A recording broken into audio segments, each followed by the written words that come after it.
In the southwestern corner of West Virginia, nestled within a natural amphitheater of limestone cliffs and dense hardwood forest, lies the abandoned settlement of Ravens Hollow.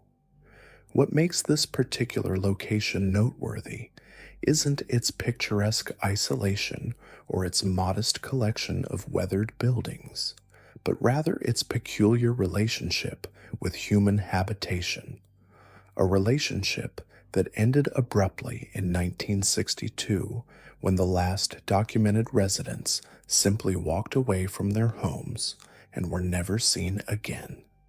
The settlement's origins trace back to 1889 when German immigrant Klaus Zimmermann purchased 3,200 acres of what locals considered worthless mountain land. County records show Zimmerman paid cash, an unusual circumstance for an immigrant of modest means. More intriguing still was his choice of location, a valley that Cherokee oral histories had specifically warned against settling, describing it as a place where the earth dreams and those who listen too long forget themselves. Zimmerman established a modest logging operation and built the valley's first permanent structure, a substantial two-story house positioned at the exact geographic center of the valley floor. Within 5 years, he had attracted a small community of fellow German immigrants, all drawn by promises of steady work and affordable land. By 1895, Ravens Hollow boasted 37 residents, a general store, a one-room schoolhouse, and a Lutheran church that Zimmerman had personally funded. What distinguished Ravens Hollow from other Appalachian settlements wasn't its prosperity, though the community did unusually well for such an isolated location, but rather the remarkable longevity of its residents. Medical records from the county seat document numerous instances of Ravens Hollow inhabitants living well beyond typical life expectancies for the era. Martha Kellner lived to 97, Johann Weiss to 103, and Klaus Zimmermann himself died in 1947 at the documented age of 108, still mentally sharp and physically capable of working his land.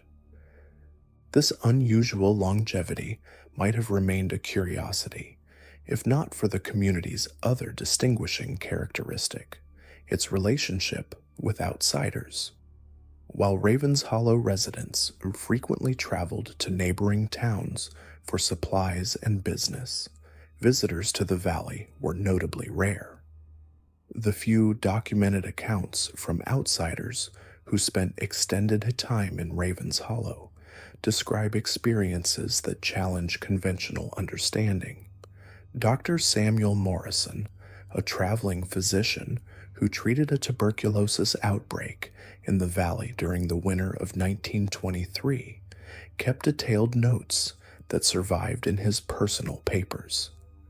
Morrison described arriving to find a community that should have been devastated by the disease, but instead appeared remarkably healthy. His medical examination of affected residents revealed symptoms that didn't align with tuberculosis or any other known condition. The patients exhibit a peculiar lassitude, Morrison wrote, not the wasting associated with consumption, but rather a dreamy contentment that borders on the supernatural. They speak of shared visions during their illness, geometric patterns in the rock formations, voices speaking in harmonious unison from within the earth itself. More troubling to Morrison was his own response to extended time in the valley.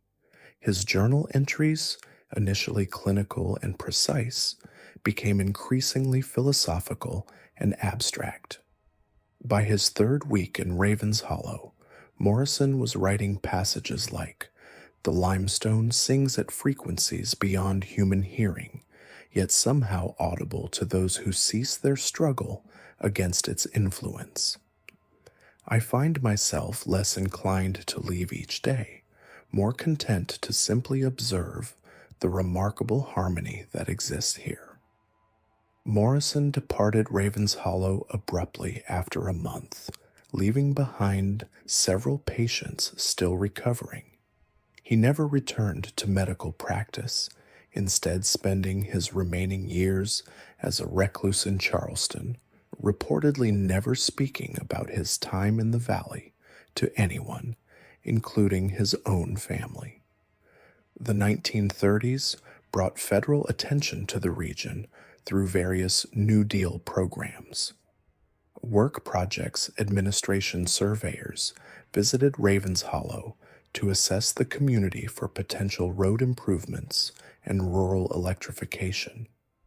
Their reports, archived in the National Archives, describe a settlement that existed in a state of temporal suspension. The residents appear largely uninterested in modern conveniences, noted surveyor James Mitchell. They have maintained traditional German customs and seem content with pre-industrial living conditions, despite the availability of government assistance for modernization. More significantly, Mitchell documented architectural anomalies that his team couldn't explain. Several buildings in Ravens Hollow had been constructed using techniques that didn't match any known German or American building traditions. Stone foundations were laid in geometric patterns that served no apparent structural purpose, and wooden support beams were carved with symbols that weren't decorative in any recognizable sense. Most puzzling was the discovery of underground chambers beneath three separate buildings, chambers that appeared to have been excavated from solid limestone using tools that left no recognizable marks. The WPA team's psychological evaluations of community members revealed another pattern that defied explanation. Despite living in relative isolation, Ravens Hollow residents demonstrated an unusual degree of collective thinking.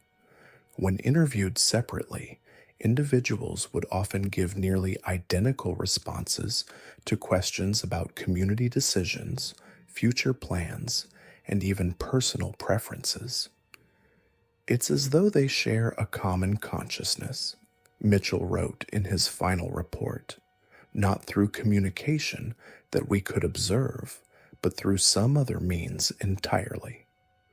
World War II marked the beginning of Ravens Hollow's most mysterious period.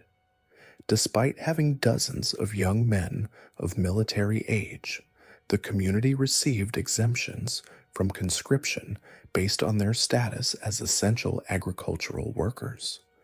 However, federal agricultural inspectors who visited the valley during this period found no evidence of significant farming activity.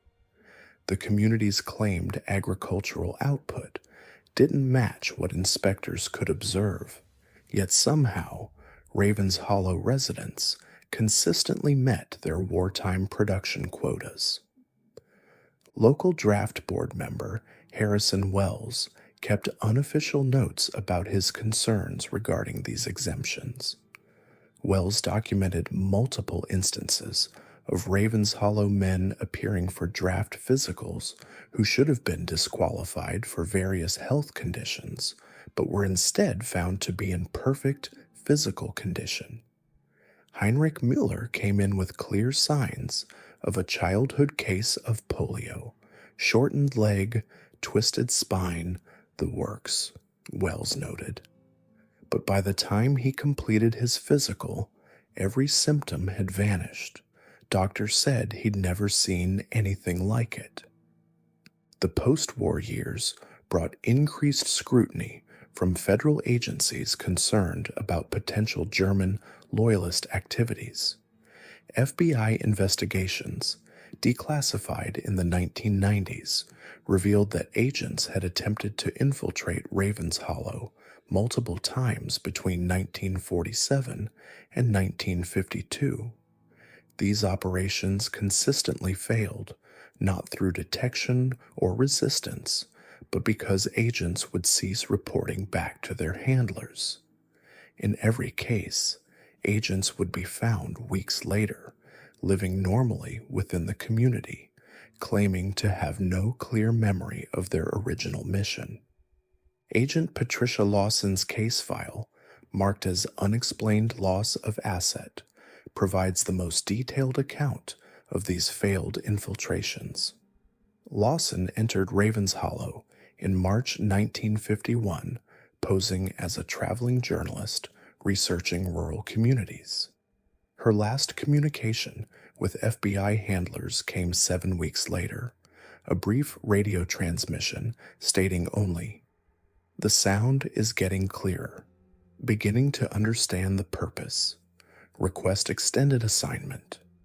When federal agents finally retrieved Lawson in August 1951, she had apparently integrated completely into the community, working as a teacher in the one-room schoolhouse and speaking fluent German despite having no previous knowledge of the language.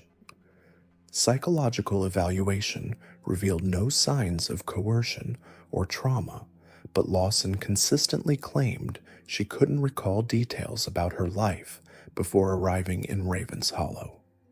"It's like trying to remember a dream," she told FBI psychiatrists. "I know there was something before, but it feels irrelevant now, like memories from someone else's life." The final chapter of Ravens Hollow's documented history began in 1960 when the valley was selected for inclusion in the new Appalachian National Scenic Trail. Park Service surveyors arrived to assess the area for potential land acquisition and trail routing. Their initial reports described a thriving community of approximately 150 residents living in remarkable harmony with their environment. However, subsequent visits revealed a community in rapid transition. Residents, when approached about potential land sales or relocation assistance, responded with statements that seemed to reflect collective decision-making. "We have been here long enough," multiple residents told surveyors, using nearly identical phrasing. The time approaches for the next phase. Park Service employee David Chen documented his team's final visit to Ravens Hollow in October 1962. Chen's report, filed 3 days before the community's unexplained abandonment, describes residents engaged in what appeared to be preparation for departure. Houses were being systematically emptied, with personal belongings sorted into careful piles.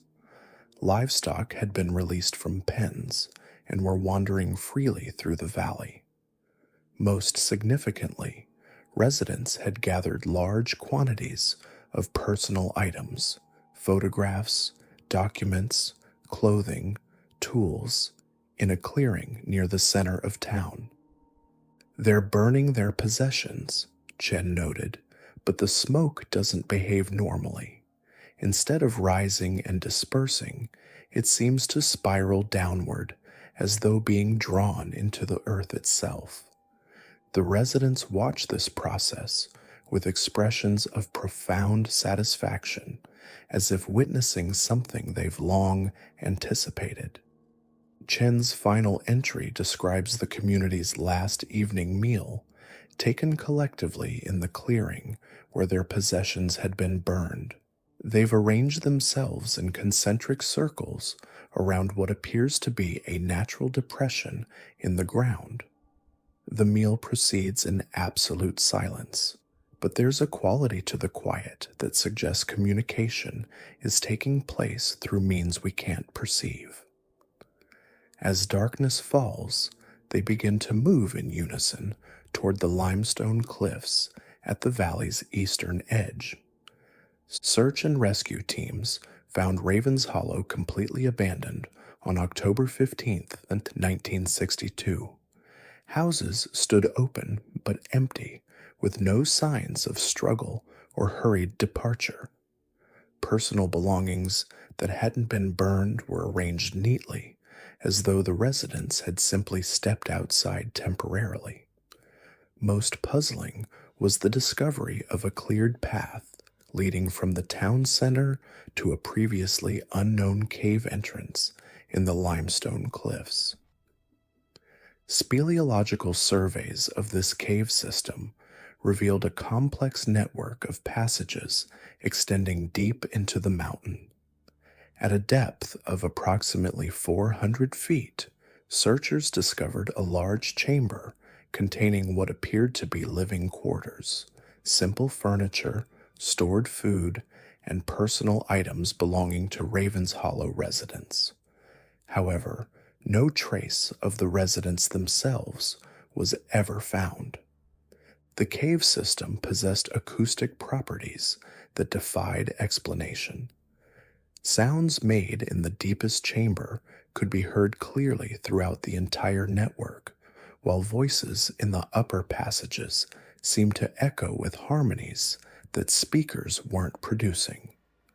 Most disturbing to search teams was the discovery that their own conversations, when recorded in the caves, played back with additional voices speaking in fluent German, voices that hadn't been audible during the original conversations. Today, Ravens Hollow remains property of the National Park Service, officially closed to public access due to geological instability. The valley floor has been slowly reclaimed by forest, though the original buildings remain remarkably well preserved. Park Service monitoring equipment, installed to track potential seismic activity, occasionally records acoustic anomalies from the cave system, rhythmic patterns that seismologists can't attribute to natural geological processes. Local forest rangers, speaking off the record, report that the acoustic patterns become more pronounced during periods when individuals go missing in the surrounding wilderness.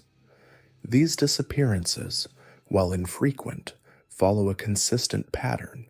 Experienced hikers or researchers venturing into areas near Ravens Hollow who simply fail to return, leaving behind no trace despite extensive search efforts. The fate of Ravens Hollow's residents remains one of Appalachia's most enduring mysteries.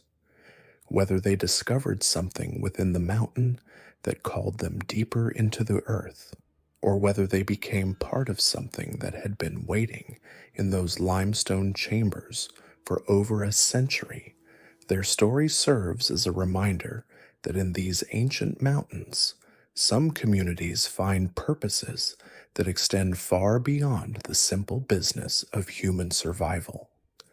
The valley continues to sing its geological songs, and sometimes, on quiet nights when the wind moves just right through the abandoned buildings, locals claim they can hear voices joining that eternal harmony, not crying out in distress, but adding their own notes to a composition that began long before humans ever walked these mountain paths.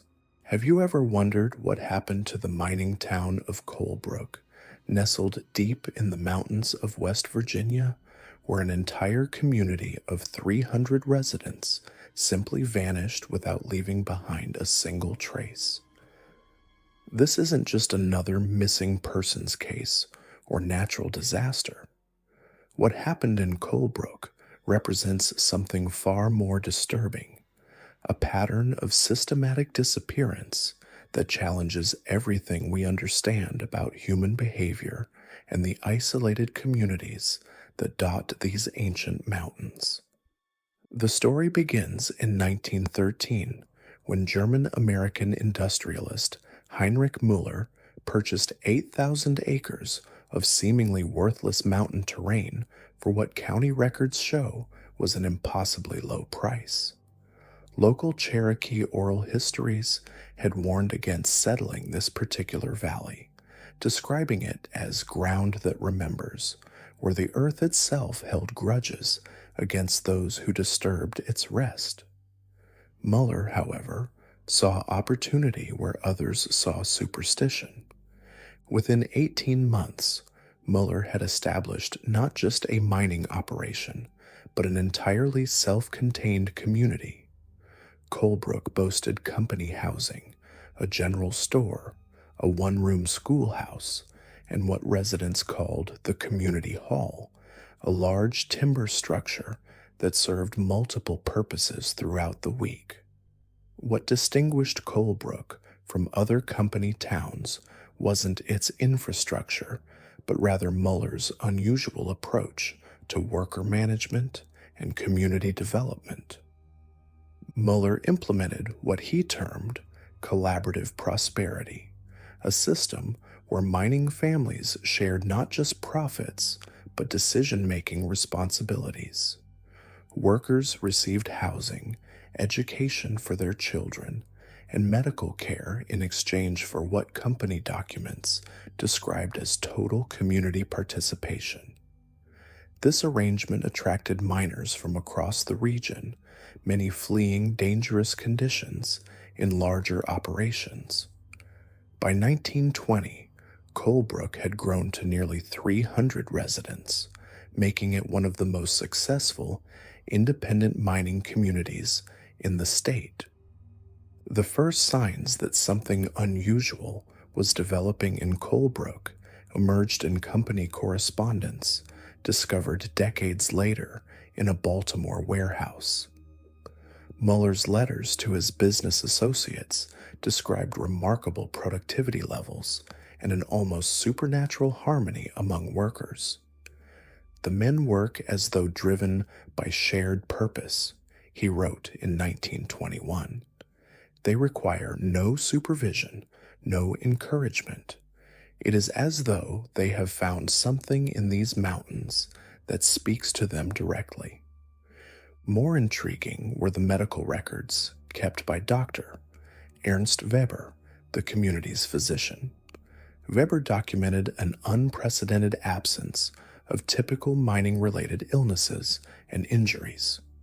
Respiratory ailments, broken bones, and industrial accidents occurred at rates so low they defied statistical probability. Weber's private journals, recovered in 1987, reveal his growing fascination with what he called the Colebrook phenomenon. The miners exhibit physical stamina that exceeds normal human parameters, Weber wrote in 1923. Men in their 60s perform labor that would challenge workers half their age. More remarkable still is their apparent immunity to the lung diseases that plague every other mining community I have studied. It is as though the mountain itself protects those who serve its interests. Weber's observations extended beyond physical health to psychological patterns that he found equally remarkable. Colebrook residents demonstrated what he termed collective decision-making to an extent that challenged individual autonomy. Families would make identical choices about everything from children's education to personal purchases without apparent communication or coordination. When Weber questioned residents about this phenomenon, they seemed genuinely puzzled by his concerns. They speak of the mountain as though it were a living entity capable of communication, Weber noted. Children born here display an intuitive knowledge of the mind systems that they could not possibly have acquired through conventional learning. They navigate underground passages in complete darkness and predict cave-ins days before they occur. The community's relationship with the mountain took on increasingly ritualistic aspects as the 1920s progressed. Muller's business records describe monthly gatherings in the community hall where residents participated in what company documents euphemistically called safety meetings. Former residents who left Colebrook before 1929 provided testimony to federal investigators years later, describing ceremonies that bore little resemblance to typical labor discussions.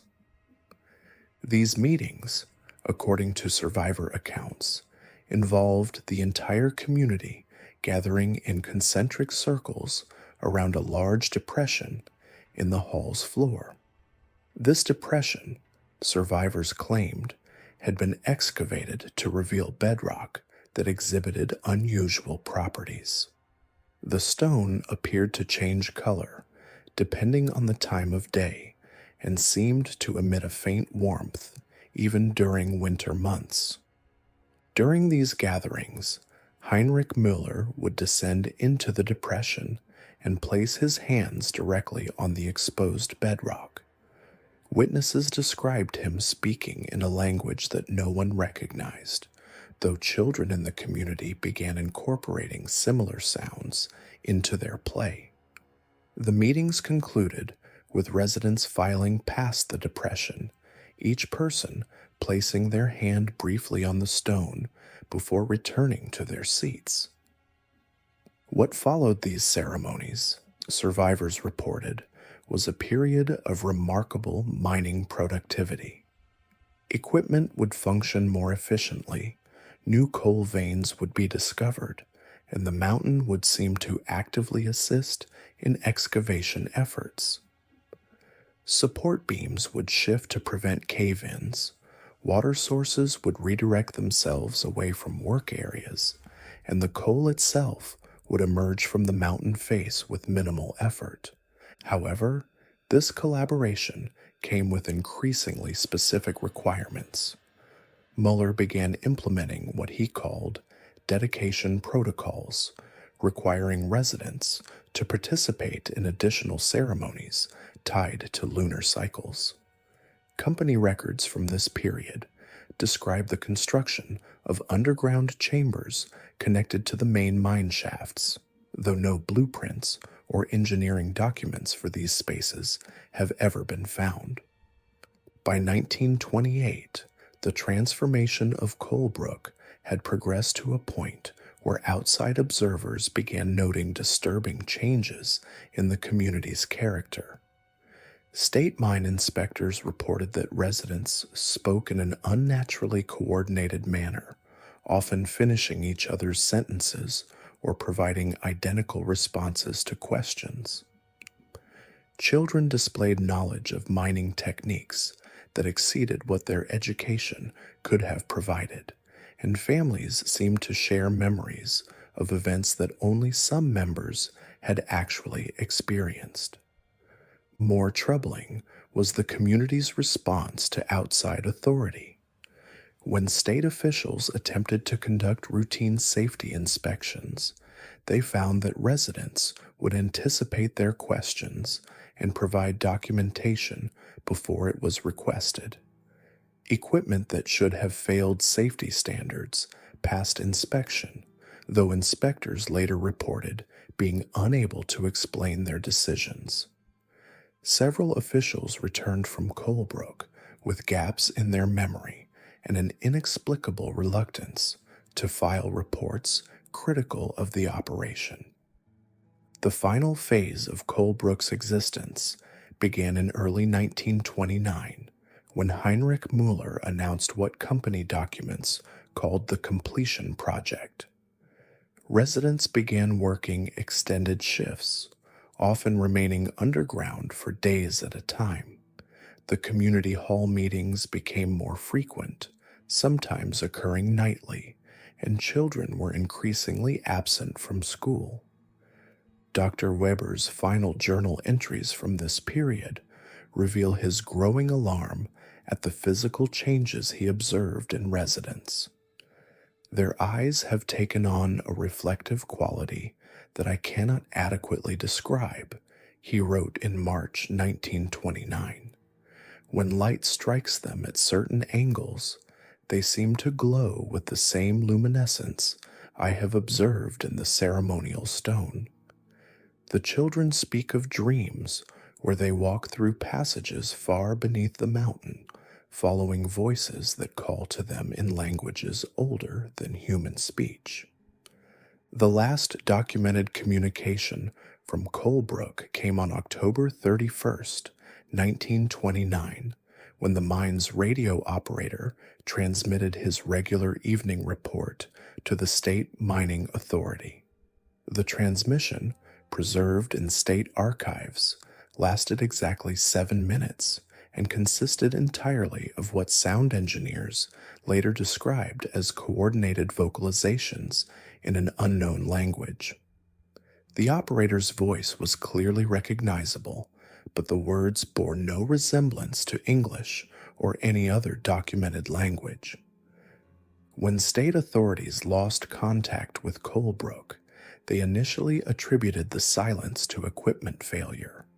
The stock market crash had created more pressing concerns, and the isolated mining community was not a priority for overstretched government resources. It wasn't until spring of 1930 that officials made the journey to investigate the community's prolonged silence. What they discovered defied explanation. Colebrook appeared to have been abandoned in an orderly fashion, with no signs of struggle or hurried departure. Houses contained meals that had been carefully covered and preserved, as though residents expected to return shortly. Personal belongings were arranged neatly, and the mine equipment had been meticulously maintained and properly shut down. The most puzzling aspect of the abandonment was the complete absence of the residents themselves. No bodies were found, no evidence of mass migration, no indication of where 300 people might have gone. The community's vehicles remained in their usual locations, and the railroad station showed no record of tickets purchased or freight shipped. The mine itself presented investigators with their most disturbing discovery. The main shaft, which company records indicated descended 400 feet into the mountain, now appeared to terminate in solid rock at a depth of only 200 feet. The underground chambers described in Muller's documentation could not be located, and geological surveys suggested they had never existed. Most unsettling of all was the condition of the community hall. The building stood intact, but the ceremonial depression that survivors had described was gone. The floor showed no evidence of excavation, and the bedrock beneath lay undisturbed. It was as though the physical evidence of Colebrook's transformation had been erased along with its residents. Federal investigators spent 6 months attempting to trace the disappeared community. They interviewed former residents who had left before 1929, examined company financial records, and conducted extensive searches of the surrounding wilderness. Every lead ended in contradiction and impossibility. Former residents insisted that underground chambers had existed, but geological evidence suggested otherwise. Company records documented the extraction of millions of tons of coal, but no corresponding shipments could be traced through railroad or shipping manifests. The investigation's final report, classified for 60 years and only declassified in 1989, concluded that the disappearance of Colebrook represented a phenomenon beyond current investigative capabilities. The file recommended that the site be sealed and monitored, but offered no explanation for what had occurred or where the residents might have gone. Today, the Colebrook site remains property of the federal government, officially designated as a geological research station. The original buildings have been removed, and the mine entrances have been sealed with concrete barriers. Seismic monitoring equipment records regular underground activity, though geologists insist the readings must represent natural settling in the abandoned mine shafts. Local residents of the surrounding area report occasional unusual phenomena. Hikers describe hearing distant voices singing in harmony, though the sounds seem to emanate from deep within the mountain rather than from any surface location. Mining equipment left overnight near the sealed entrances is sometimes found rearranged in the morning, arranged in patterns that serve no apparent purpose but follow a mathematical precision that suggests deliberate design. Perhaps most significantly, the area continues to attract individuals who claim to feel called to the location. Park rangers regularly encounter people who have traveled great distances to visit the site, often unable to explain what drew them there. These visitors frequently report dreams of walking through underground passages toward a warm, welcoming light, and many describe hearing voices that speak to them in a language they somehow understand, despite never having heard it before. The story of Colebrook serves as a reminder that in the depths of these ancient mountains, some communities forge relationships with forces that predate human understanding. Whether the residents of Colebrook found something in those tunnels, or whether something found them, their fate demonstrates that in Appalachia, the line between civilization and the unknown remains dangerously thin. The mountain remembers what it has taken, and sometimes, late at night when the wind moves through the sealed passages, it continues to call for those willing to join the others in the darkness below. Have you ever wondered what really happened to the 347 residents of Pinewood Gap, Tennessee, who simply vanished over the course of a single winter in 1933, leaving behind a town so perfectly preserved that investigators found meals still warm on kitchen tables and radios broadcasting to empty rooms? This isn't just another missing persons case or natural disaster. What occurred in Pinewood Gap represents a systematic transformation that challenges everything we understand about community dynamics and human behavior in isolated mountain settlements. The story begins in 1894 when Norwegian immigrant Niels Eriksen arrived in the Cumberland Mountains with a modest inheritance and an ambitious vision. County land records show Eriksen purchased 2,400 acres of seemingly worthless mountain terrain for an unusually low price, territory that local Cherokee oral histories had specifically warned against settling. The land, according to these traditions, was considered threshold ground, where the boundaries between the natural and spiritual worlds remained dangerously thin.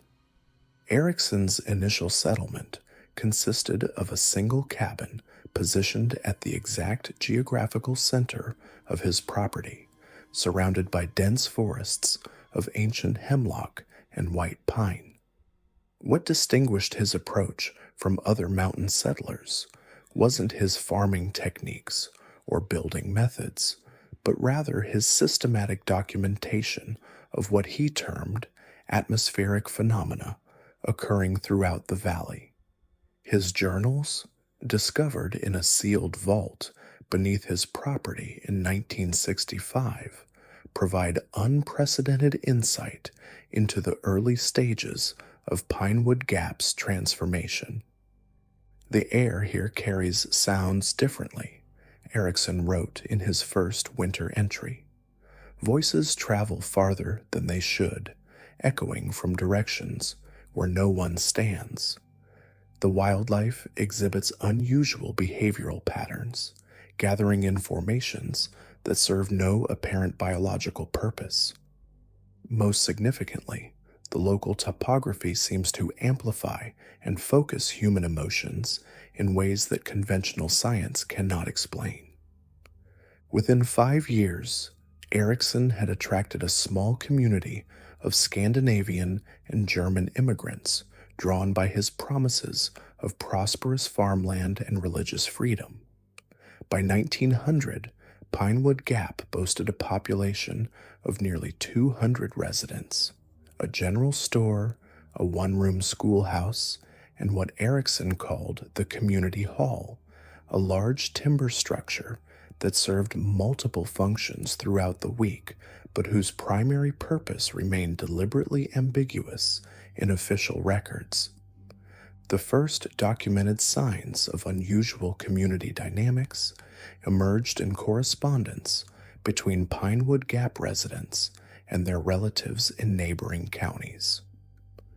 Letters from this period, preserved in the East Tennessee Historical Society archives, reveal a gradual shift in the residents' collective worldview and behavioral patterns.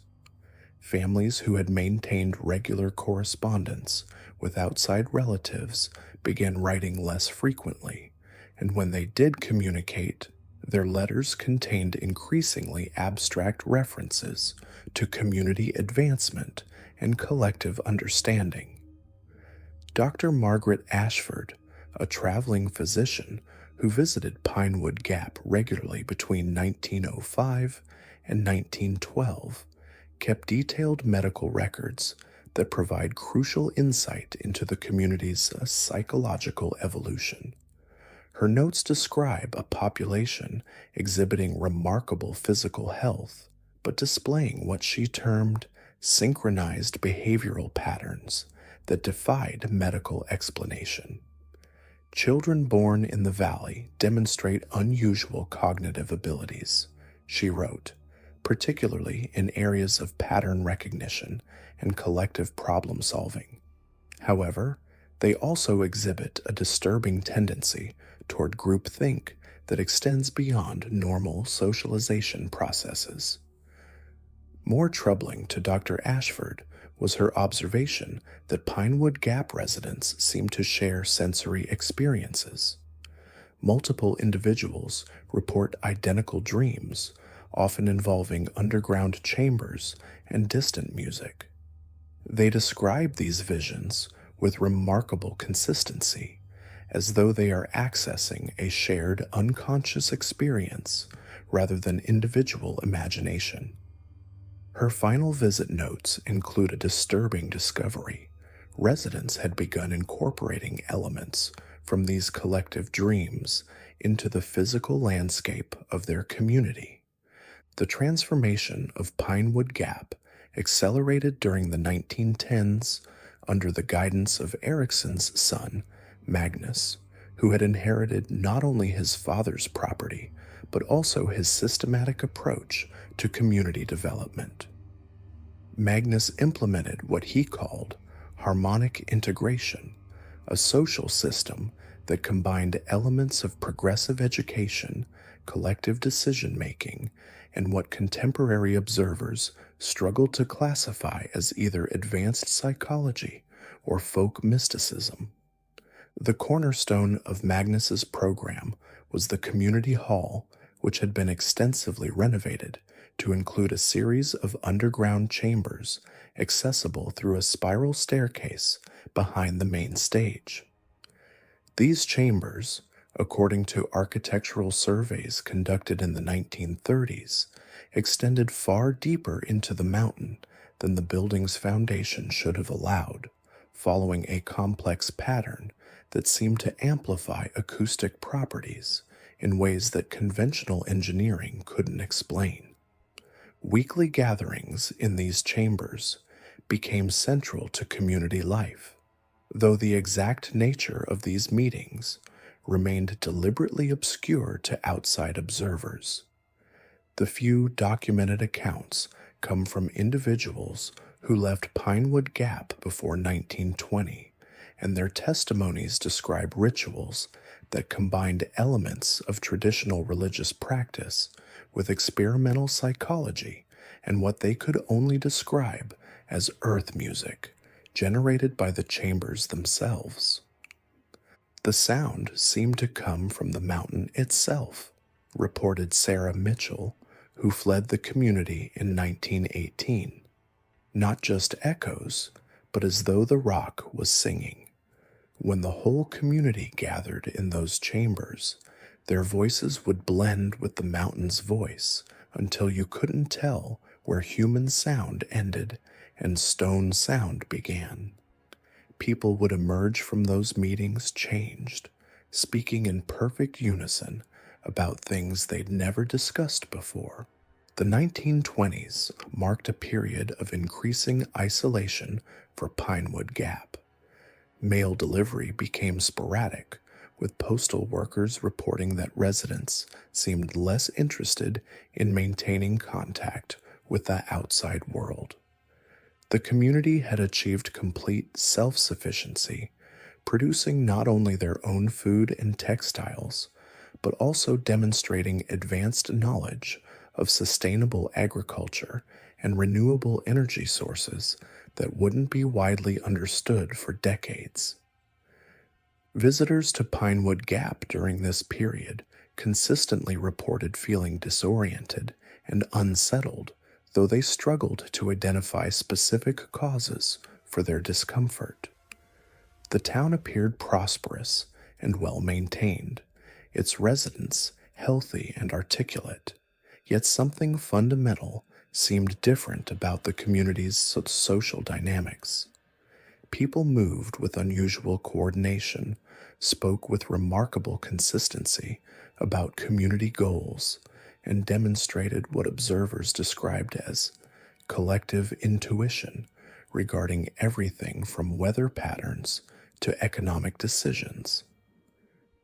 State education officials who visited the Pinewood Gap School in 1925 found themselves unable to complete their standard evaluations.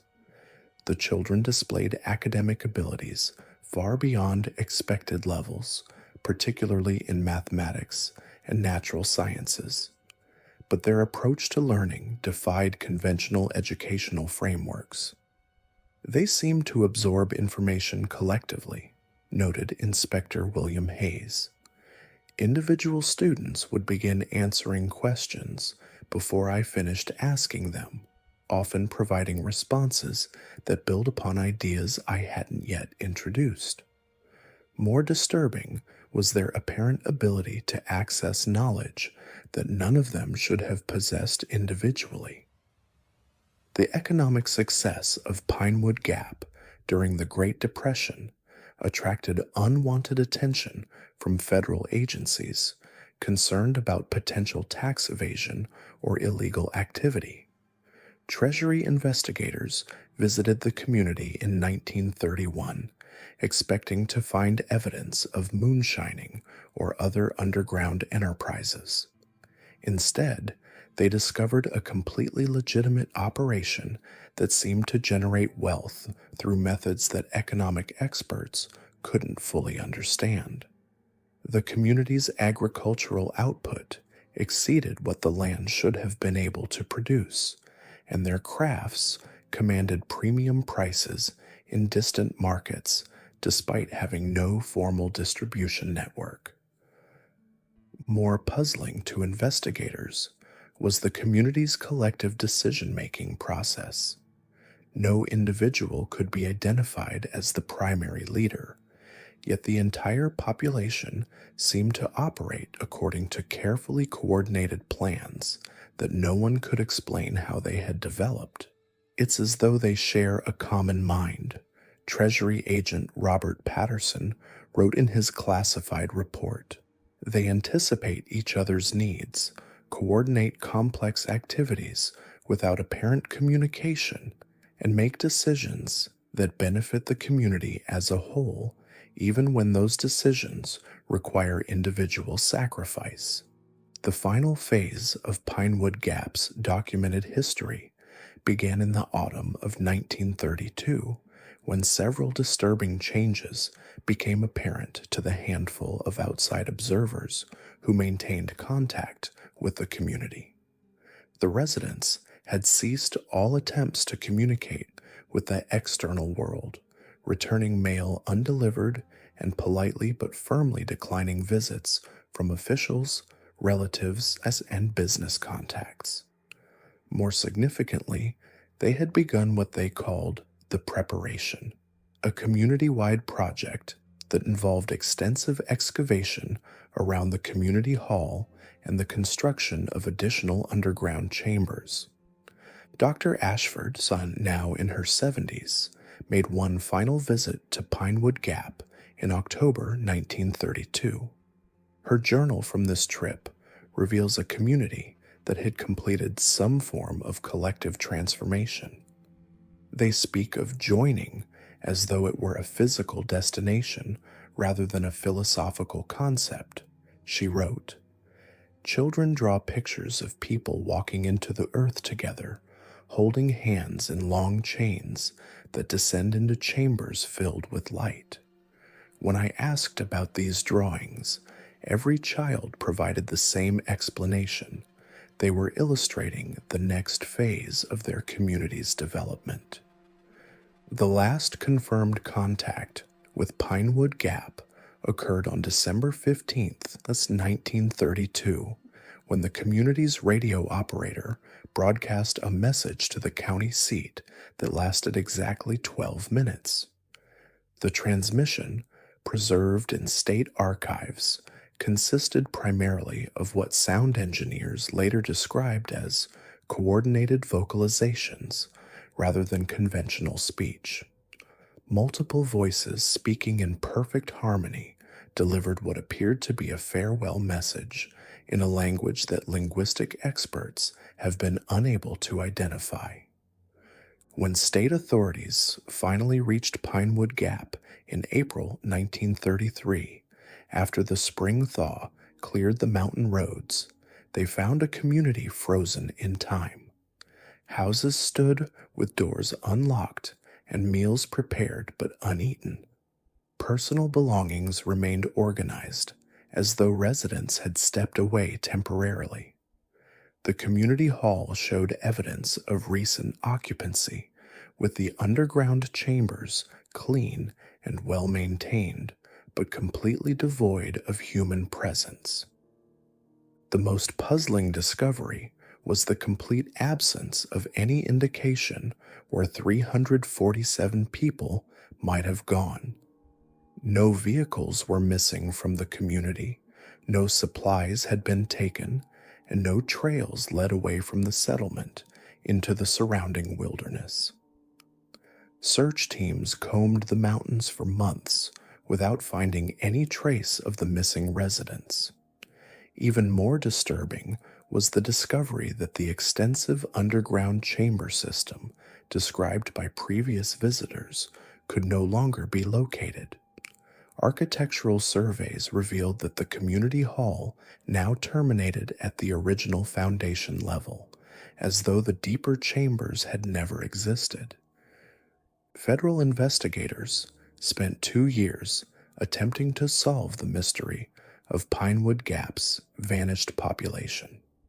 Their final report, classified for 60 years and only recently declassified, concluded that the disappearance represented a phenomenon beyond current investigative capabilities and recommended that the site be permanently sealed and monitored for unusual activity.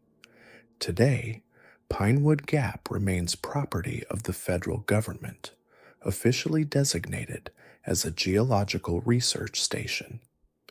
The original buildings have been preserved as historical artifacts, though access is strictly limited to authorized researchers. Seismic monitoring equipment records regular underground activity that geologists insist must represent natural settling in the mountain's limestone substrate, though the patterns suggest a level of organization that challenges purely geological explanations. Local residents of surrounding counties report occasional unusual phenomena in the area. Hikers describe hearing distant singing that seems to emanate from within the mountain itself, always in perfect harmony but in no recognizable language.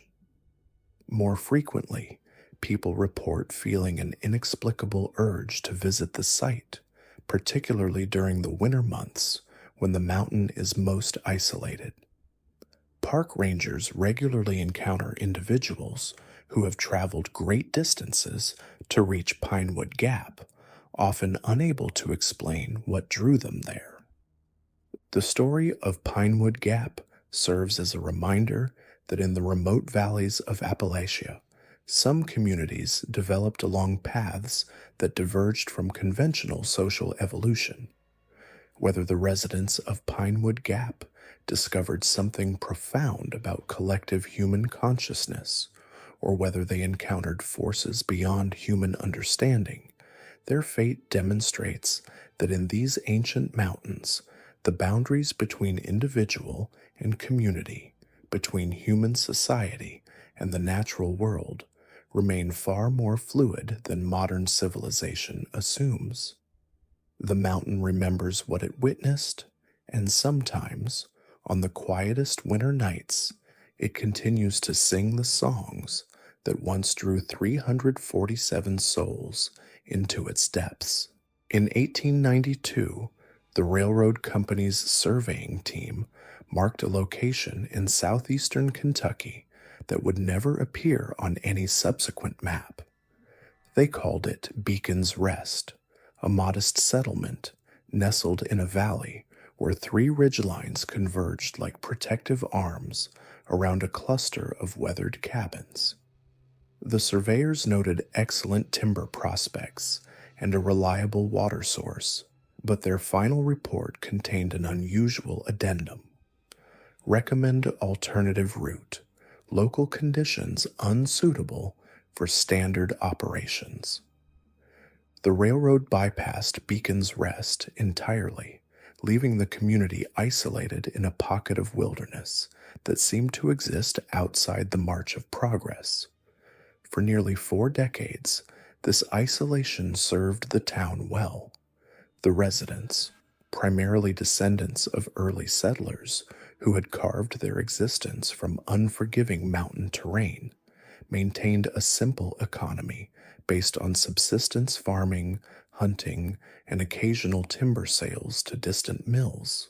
What distinguished Beacon's Rest from hundreds of similar Appalachian communities was its remarkable stability. While other settlements experienced the familiar cycles of boom and bust, young people departing for opportunities in growing cities, and the gradual erosion of traditional ways of life. Beacon's Rest maintained a constant population of exactly 127 souls across multiple generations. This consistency puzzled the few government officials who encountered the community during census efforts, but the residents themselves offered simple explanations: good land, strong families, and an appreciation for the mountain way of life. The first documented anomaly occurred in the autumn of 1931, when a traveling minister named Reverend James Crawford arrived to conduct what he described as a spiritual revival.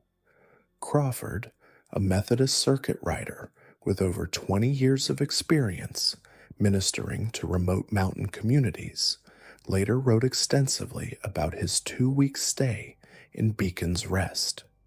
His journal, discovered after his death in 1958, provides the earliest detailed account of the community's peculiar characteristics. Crawford noted immediately that the town's children displayed an unusual uniformity in both appearance and behavior. Despite belonging to different families with various surnames, they shared remarkably similar physical features: pale complexion, unusually light eyes, and a tendency toward premature graying of hair. More striking was their collective demeanor. Unlike typical mountain children, who Crawford described as naturally curious and often boisterous, the children of Beacon's Rest moved with deliberate quietness and spoke only when directly addressed by adults. The minister's attempts to establish traditional religious services met with polite but firm resistance. The community's unofficial leader, an elderly woman named Constance Harrow, explained that they practiced their own form of worship, one that had been passed down through their families for generations. When Crawford requested permission to observe these practices, he was told that outsiders were not permitted to participate in what they called their mountain services. Crawford's journal describes increasing unease during his stay. He wrote of strange sounds that echoed through the valley at night, rhythmic patterns that seemed almost musical but followed no melody he could identify. More disturbing were his observations about the community's daily routines. Every morning, precisely at dawn, the entire population would gather in the town's central clearing for what appeared to be a brief ceremony. From his cabin window, Crawford could see the residents standing in concentric circles around a large stone that served as the community's focal point, but he could never discern what activities took place during these gatherings. The minister's departure from Beacon's Rest was abrupt and unplanned. On his final night, Crawford claimed to have witnessed what he described as movements in the forest that defied natural explanation. His journal entry for that evening is fragmented and difficult to interpret, filled with references to watchers among the trees and voices that speak without words. Crawford left before dawn the next morning, cutting short his planned revival meetings and never returning to that region of Kentucky. Following Crawford's visit, Beacon's Rest retreated further into isolation. The few traders who had regularly visited the community to purchase timber and furs found their usual routes blocked by fallen trees or sudden washouts that made the mountain paths impassable. Post office records indicate that mail delivery to the settlement ceased in 1933, though no formal request for service termination was ever filed. The community's effective disappearance from the outside world might have continued indefinitely, if not for the arrival of the Civilian Conservation Corps in the region during the 1930s. The federal work program brought teams of young men to construct trails, plant trees, and conduct surveys throughout the Appalachian forests.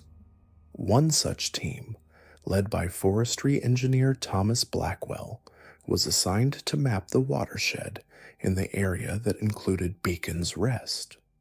Blackwell's survey crew encountered the settlement in June 1936 during what should have been a routine mapping expedition. The engineer's official report, filed with the Department of Agriculture, describes a community that had undergone significant changes since Crawford's visit 5 years earlier. The population remained exactly 127 individuals, but Blackwell noted that many residents appeared to be the same people Crawford had described, showing no signs of aging despite the passage of time. More disturbing was the discovery of new construction throughout the settlement.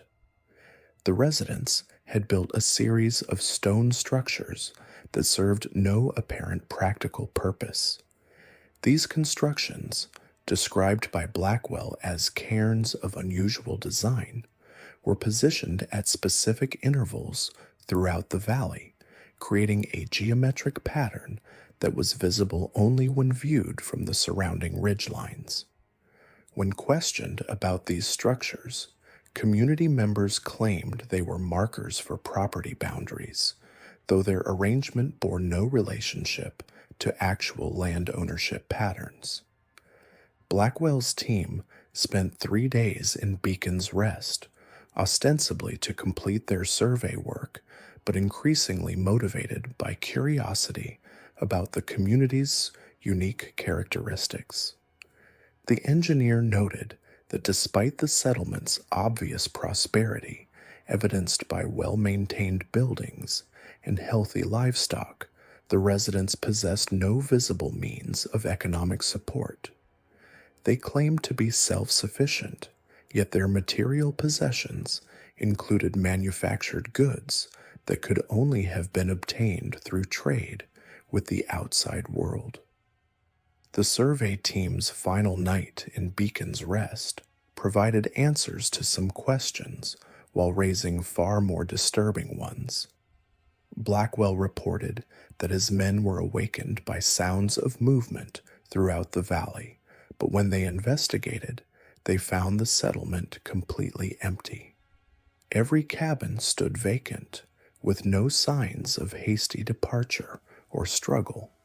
Personal belongings remained in place, fires still burned in hearths, and meals sat half-finished on tables, yet not a single resident could be found anywhere in the community. The searchers expanded their efforts throughout the surrounding forest, calling out and using signal fires to attract attention, but received no response. As dawn approached, they returned to the settlement to gather their equipment and found the residents going about their normal morning routines as if nothing unusual had occurred. When Blackwell questioned Constance Harrow about the night's events, she claimed complete ignorance of any mass departure, insisting that everyone had slept peacefully in their beds. Blackwell's official report recommended that Beacon's Rest be placed under federal observation due to what he termed activities inconsistent with standard community patterns. However, the onset of World War II diverted government attention and resources away from remote mountain settlements. The engineers' recommendations were filed and forgotten, leaving Beacon's Rest to continue its isolated existence. The war years brought occasional contact between the settlement and the outside world, primarily through draft registration efforts.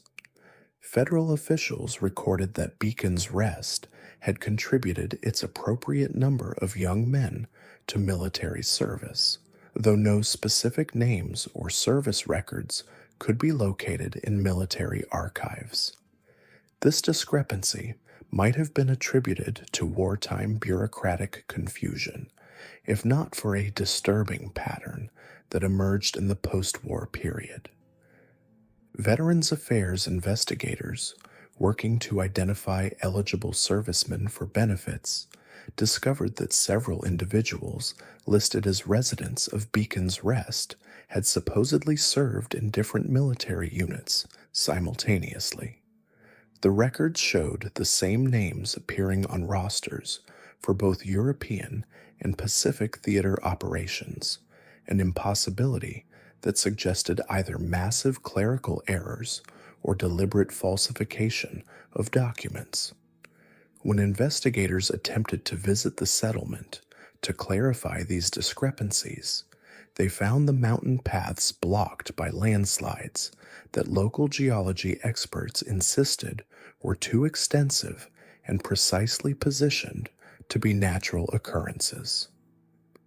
The most comprehensive documentation of Beacon's Rest comes from Dr. Margaret Whitfield, an anthropologist from the University of Kentucky who attempted to study the community as part of her research into isolated Appalachian cultures.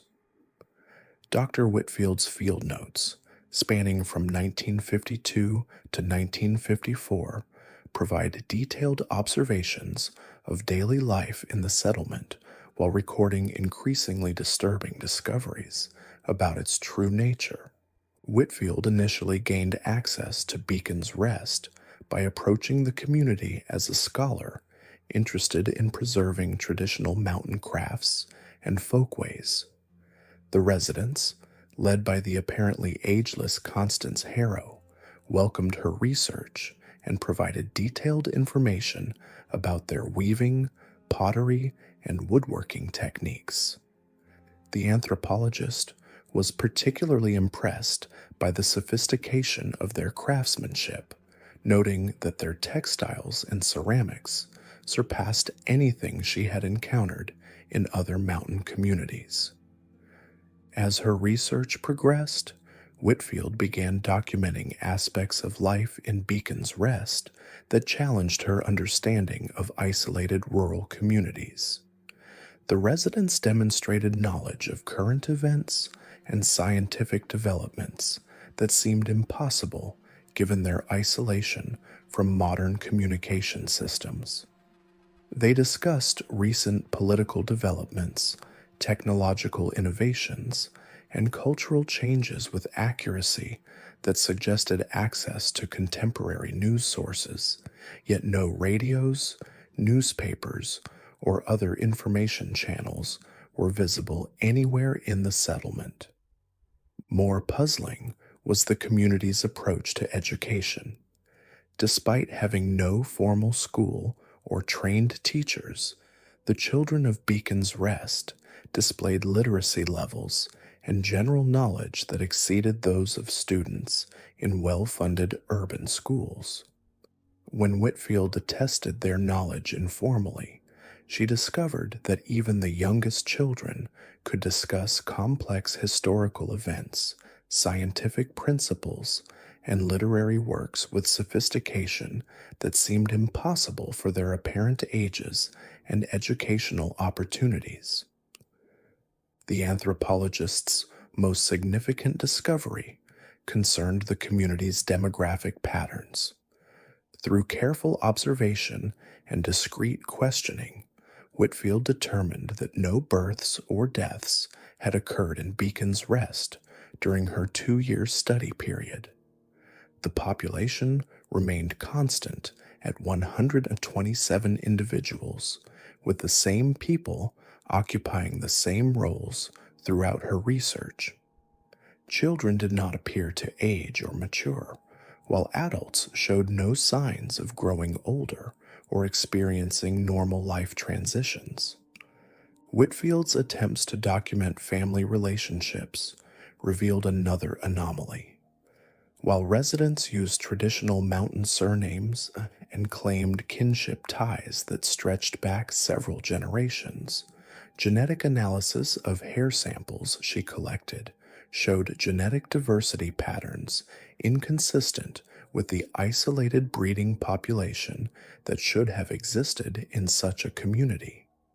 The samples suggested recent gene flow from diverse geographic origins, as if the population included individuals from many different ancestral backgrounds rather than descendants of a few founding families. The anthropologist's research concluded abruptly in October 1954 when she witnessed what she described as a gathering unlike anything in the anthropological literature. During what the residents called their monthly renewal ceremony, Whitfield observed the entire population assembling in the valley's central clearing around the large stone that served as their focal point. As darkness fell, the gathered community began what she initially interpreted as traditional folk singing, but the sounds gradually transformed into vocalizations that seemed to incorporate multiple languages and tonal patterns that didn't correspond to any known human linguistic tradition. Most disturbing was Whitfield's observation that during this ceremony, the participants appeared to undergo physical changes. Her field notes describe alterations in posture, facial features, and even apparent height that suggested the residents were somehow transforming into different individuals entirely. The ceremony concluded at dawn with the community returning to their cabins.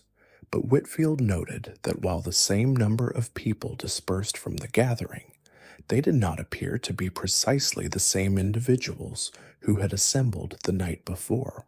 Whitfield left Beacon's Rest the following morning and never returned. Her research notes were found incomplete at her death in 1978, with the final entries describing plans to return to the settlement with specialized recording equipment and additional researchers. University records show that she made several attempts to organize follow-up expeditions, but none were ever undertaken due to what her colleagues described as her increasing obsession with what she called the implications of Beacon's Rest for human anthropological understanding. Modern attempts to locate Beacon's Rest have proven unsuccessful. GPS coordinates derived from historical survey reports lead to empty valleys that show no signs of human habitation. Geological surveys indicate that the mountain formations described in earlier accounts no longer exist, having been altered by what official reports attribute to natural erosion and seismic activity. Local residents in surrounding communities claim no knowledge of any settlement called Beacon's Rest, insisting that the described location has been uninhabited for as long as anyone can remember. However, occasionally, hikers and hunters in the region report finding isolated artifacts that suggest recent human presence: hand-woven textiles caught on tree branches, stone cairns arranged in geometric patterns, and the remains of hearths that appear to have been used within recent years. These discoveries occur most frequently during the autumn months, when morning mists fill the mountain valleys and visibility is limited. Those who encounter these artifacts often report feeling observed while in the area, though they never see other people in the vicinity. The documented history of Beacon's Rest spans 62 years, from its first recorded observation to its apparent disappearance from the landscape. During this period, the settlement maintained a consistent population, preserved traditional ways of life, and demonstrated characteristics that challenged conventional understanding of isolated rural communities.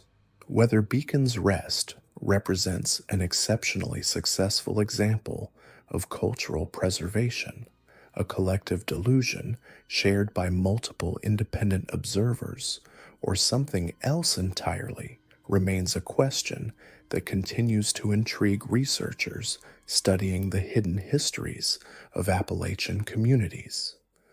What seems certain is that somewhere in the mountains of southeastern Kentucky, 127 individuals created a way of life that existed parallel to, but separate from, the modern world. Their fate, like their true nature, remains one of the enduring mysteries of a region that has always harbored secrets in its ancient hills and hidden valleys. In the mountainous terrain of eastern Tennessee, where state geological surveys from the 1920s marked territories as unmappable due to cartographic inconsistencies, stood the settlement of Thornwood Hollow. This community of precisely 87 residents existed in what researchers would later describe as a geographical pocket that seemed to operate according to its own temporal and spatial rules. The first documented reference to Thornwood Hollow appears in a railroad surveyor's report from 1898, filed by engineer Marcus Whitfield as he mapped potential routes through the Cumberland Gap region. Whitfield noted discovering a settlement of unusual construction and organization situated in a valley that his instruments suggested shouldn't exist given the surrounding topographical features. His detailed sketches show buildings arranged in perfect geometric patterns that formed when viewed from the ridge above, an intricate symbol that matched no known architectural tradition.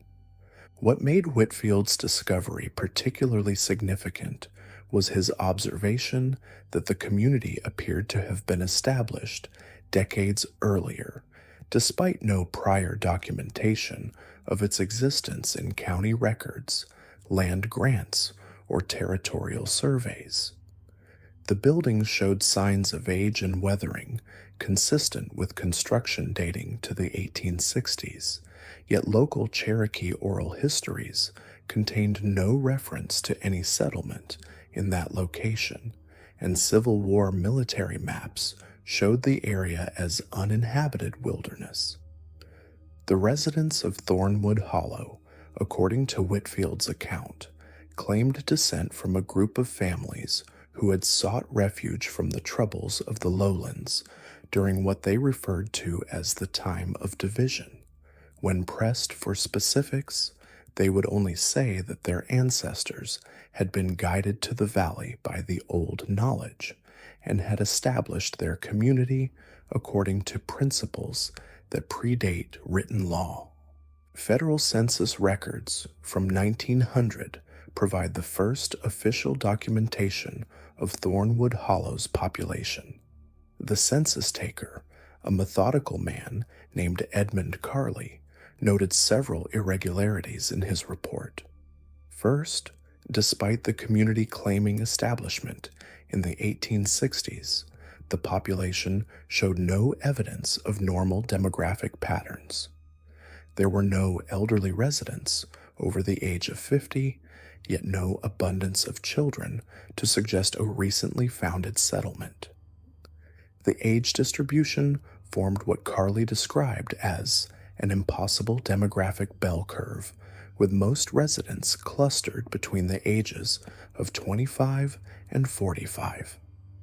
More puzzling was the community's economic structure.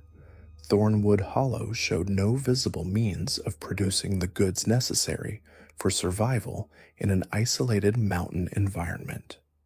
They possessed no large-scale farming operations, no livestock herds sufficient to support 87 people, and no evidence of trade relationships with neighboring communities. Yet their standard of living appeared remarkably high, with well-constructed homes, quality clothing, and access to manufactured goods that should have been prohibitively expensive for an isolated mountain settlement.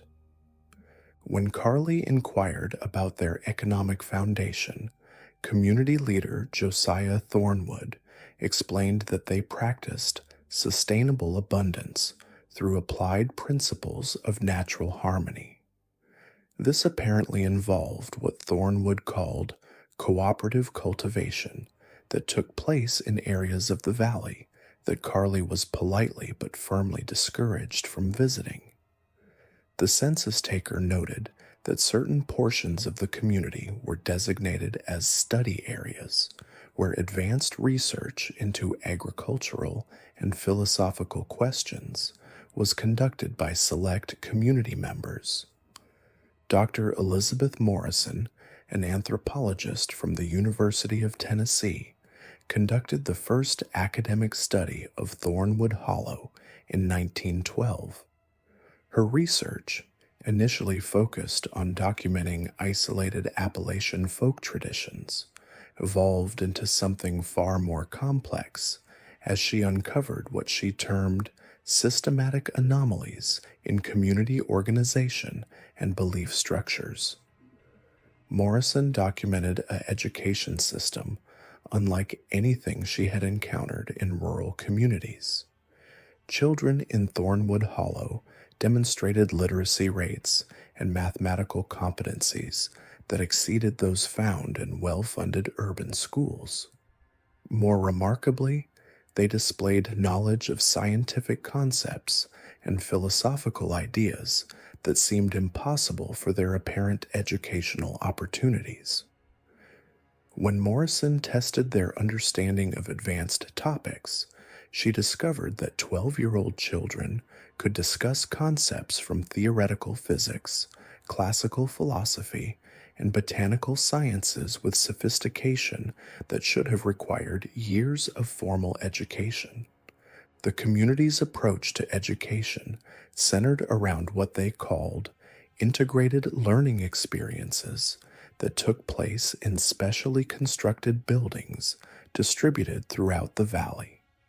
These structures, which Morrison described as libraries, laboratories, and meditation chambers combined, contained collections of books and scientific instruments that represented a level of intellectual sophistication completely at odds with the community's remote location and apparent isolation from academic institutions. Most disturbing to Morrison was her discovery that the children's advanced knowledge seemed to focus specifically on topics related to what the community called environmental harmonization and consciousness cultivation. They could describe in precise detail the ecological relationships between different plant and animal species in their valley, including species that Morrison, despite her scientific training, could not identify. They spoke casually of energy patterns and resonance frequencies that affected plant growth and human behavior, concepts that blended legitimate scientific observation with ideas that bordered on mysticism. Morrison's research concluded abruptly when she attempted to document the community's most advanced educational practices. After requesting permission to observe the sessions conducted in the valley's restricted areas, she was informed by Josiah Thornwood that such observations would be disruptive to delicate processes that require precise conditions to maintain stability. When Morrison persisted, explaining the scientific value of documenting their unique educational methods, Thornwood suggested that perhaps her research had reached its natural conclusion. Morrison left Thornwood Hollow the following morning, but her field notes reveal growing unease about what she had observed. Her final entries describe collective behaviors that suggest either remarkable coordination or something approaching hive mind mentality among the residents. She noted that conversations throughout the community often seemed to continue seamlessly as residents moved between different groups, as if individual discussions were part of larger ongoing dialogues that encompassed the entire population. The anthropologist also documented what she called temporal displacement experiences during her stay. She reported instances where activities that should have taken hours seemed to be completed in minutes, while brief conversations felt like they had lasted for extended periods. Her carefully maintained chronometer showed significant discrepancies between her recorded observations and the passage of actual time, differences that became more pronounced the longer she remained in the community. World War I brought the first external pressure on Thornwood Hollow's isolation. Federal draft registration requirements meant that community members could no longer avoid official documentation. The registration process revealed additional anomalies that attracted government attention. Several men who registered for military service provided birth dates that, according to their apparent physical ages, should have made them either too young or too old for the draft. When questioned, they produced family records written in what appeared to be a private language or cipher that government officials could not verify or translate.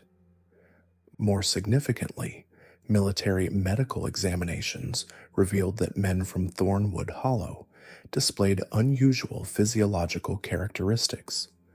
Their lung capacity, cardiovascular efficiency, and resistance to disease exceeded normal ranges by significant margins.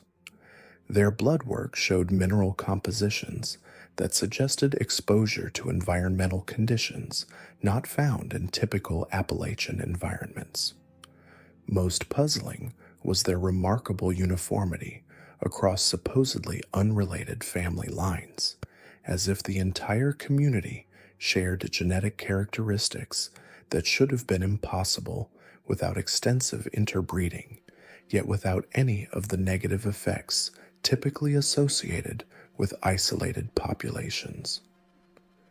Military officials recommended that Thornwood Hollow be investigated for potential security concerns, given their unusual characteristics and the community's apparent ability to remain self-sufficient without visible economic foundation.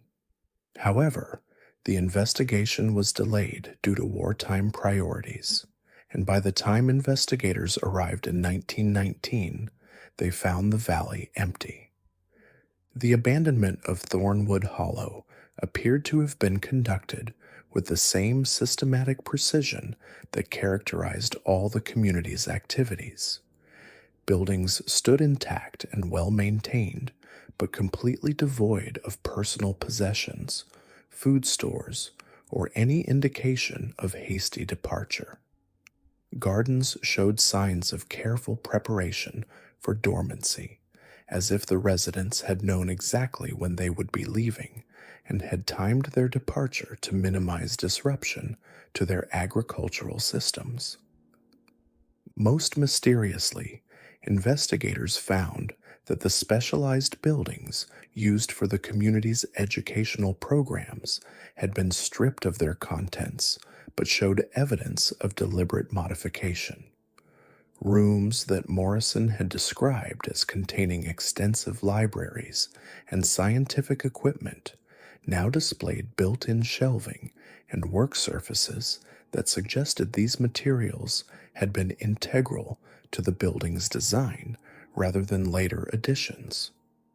The structures appeared to have been constructed specifically to house whatever knowledge and equipment the community had possessed.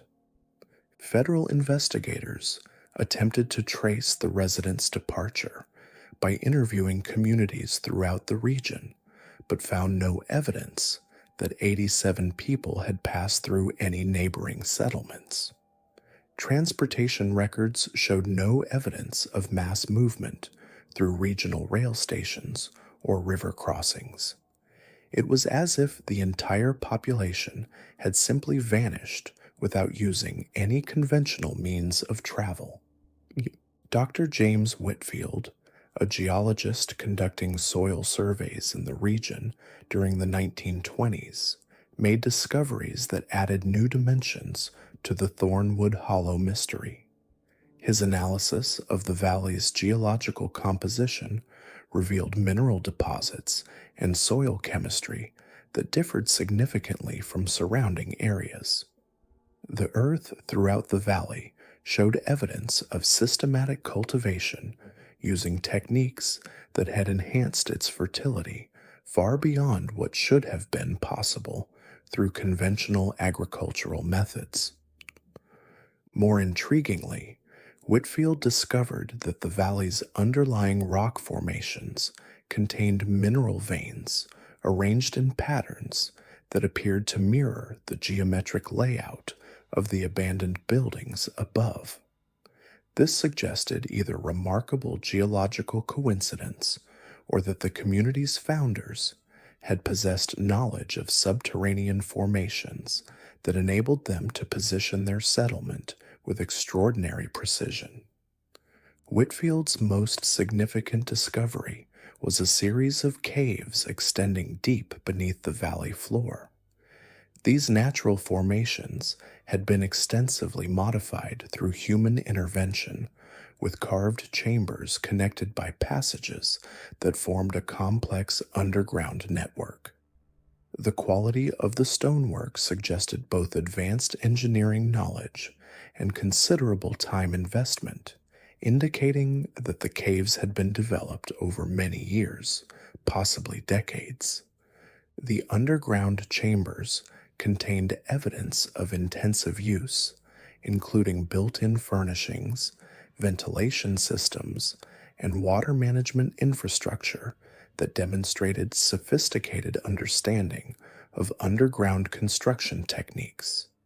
However, like the surface buildings, the caves had been thoroughly emptied of portable contents, leaving only architectural features that provided tantalizing hints about their original purposes.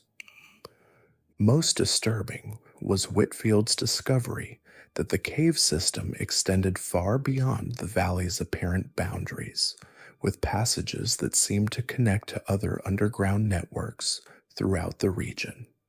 His attempts to map these connections were frustrated by the technical challenges of underground surveying, but his preliminary estimates suggested a subterranean system that could potentially link dozens of valleys throughout the Cumberland Mountains.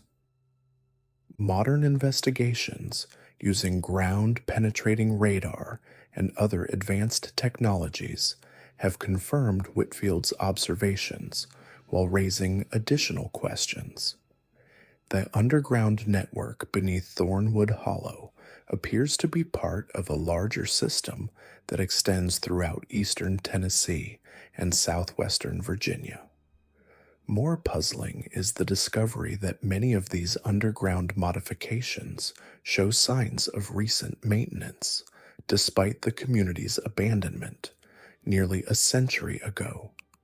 Satellite imagery from the past 2 decades shows subtle changes in vegetation patterns throughout the valley that suggest ongoing human activity, though no surface structures or permanent settlements have been observed.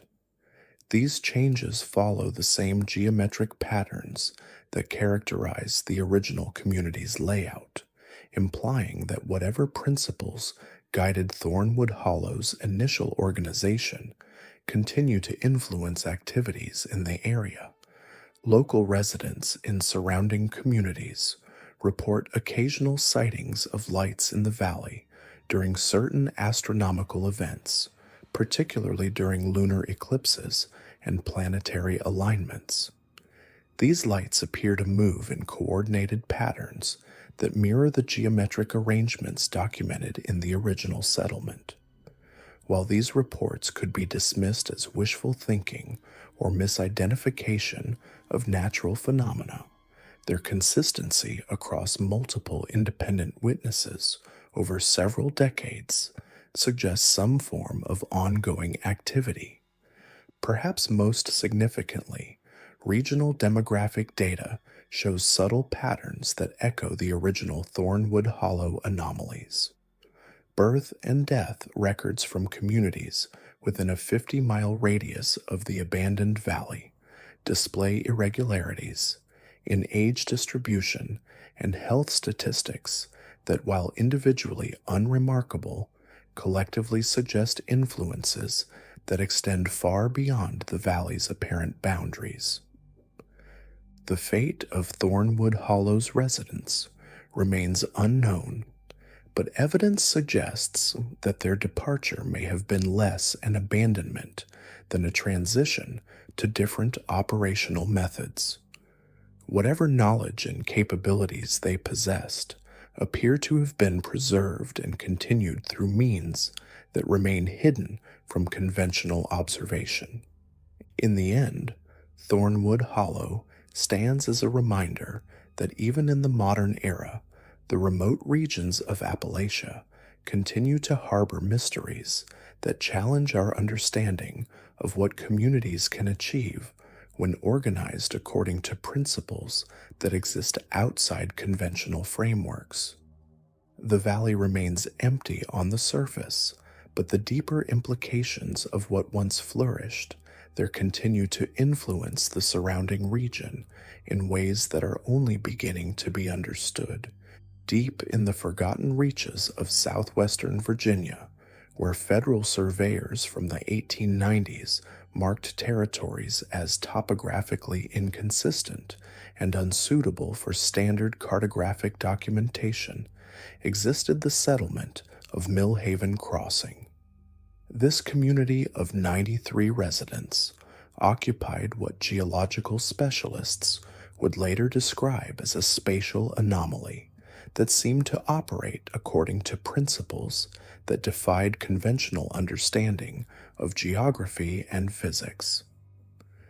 The first documented reference to Millhaven Crossing appears in a railroad expansion report from 1884 filed by engineer Harrison Blackfield during his assessment of potential routes through the Blue Ridge Corridor. Blackfield noted discovering a settlement of unusual architectural arrangement and social organization situated in a depression that his surveying instruments suggested shouldn't exist given the surrounding topographical features. His detailed sketches reveal buildings constructed in patterns that formed when viewed from the surrounding ridges, an intricate geometric design that corresponded to no known architectural tradition or practical purpose. What made Blackfield's discovery particularly significant was his observation that the community appeared to have been established for decades, despite complete absence from territorial surveys, land grants, or county records. The structures showed weathering patterns consistent with construction dating to the 1850s, yet Cherokee tribal histories contained no references to any permanent settlement in that location, and Civil War reconnaissance maps documented the area as uninhabited wilderness. The residents of Millhaven Crossing, according to Blackfield's account, claimed descent from families who had sought sanctuary from the conflicts of the outer world during what they termed the time of great discord. When questioned about specifics, they would only state that their ancestors had been guided to the valley by the ancient understanding and had established their settlement according to principles that preceded modern governance. Federal census records from 1890 provide the first official documentation of Millhaven Crossing's population. The census enumerator, a methodical individual named Cornelius Vale, documented several irregularities that challenged his understanding of isolated rural demographics. Despite the community's claims of establishment in the 1850s, the population displayed no evidence of normal generational patterns. There were no residents over the age of 60, yet no abundance of children to suggest recent founding. The age distribution formed what Vale described as an impossible demographic curve, with most residents clustered between 30 and 50 years of age. More puzzling was the settlement's economic foundation. Millhaven Crossing demonstrated no visible means of generating the resources necessary for survival in an isolated mountain environment. They maintained no substantial agricultural operations, possessed no livestock herds adequate to support 93 people, and showed no evidence of trade relationships with neighboring communities. Yet their material conditions appeared remarkably prosperous, with well-constructed dwellings, quality furnishings, and access to manufactured goods that should have been prohibitively expensive for a remote mountain settlement. When Vale inquired about their economic sustainability, community leader Isaiah Millhaven explained that they practiced harmonious cultivation through applied principles of natural synthesis. This apparently involved what Millhaven called collective enhancement, conducted in designated areas of the valley that Vale was diplomatically discouraged from investigating. The census taker noted that certain portions of the settlement were marked as research zones, where advanced study of agricultural and philosophical principles was undertaken by selected community members. Dr. Margaret Thornfield, an ethnographer from the College of William and Mary, conducted the first academic examination of Millhaven Crossing in 1896. Her research, initially focused on documenting isolated Appalachian cultural traditions, evolved into something far more complex as she encountered what she termed systematic deviations in community structure and collective behavior patterns. Thornfield documented an educational system that defied explanation for a rural mountain community. Children in Millhaven Crossing demonstrated literacy rates and intellectual competencies that exceeded those found in well-funded urban institutions. More remarkably, they displayed knowledge of advanced concepts in natural philosophy, mathematical principles, and botanical sciences that seemed impossible given their apparent educational resources. When Thornfield tested their understanding of complex topics, she discovered that 14-year-old residents could discuss theoretical frameworks from astronomy, classical philosophy, and biological sciences with sophistication that should have required years of formal instruction.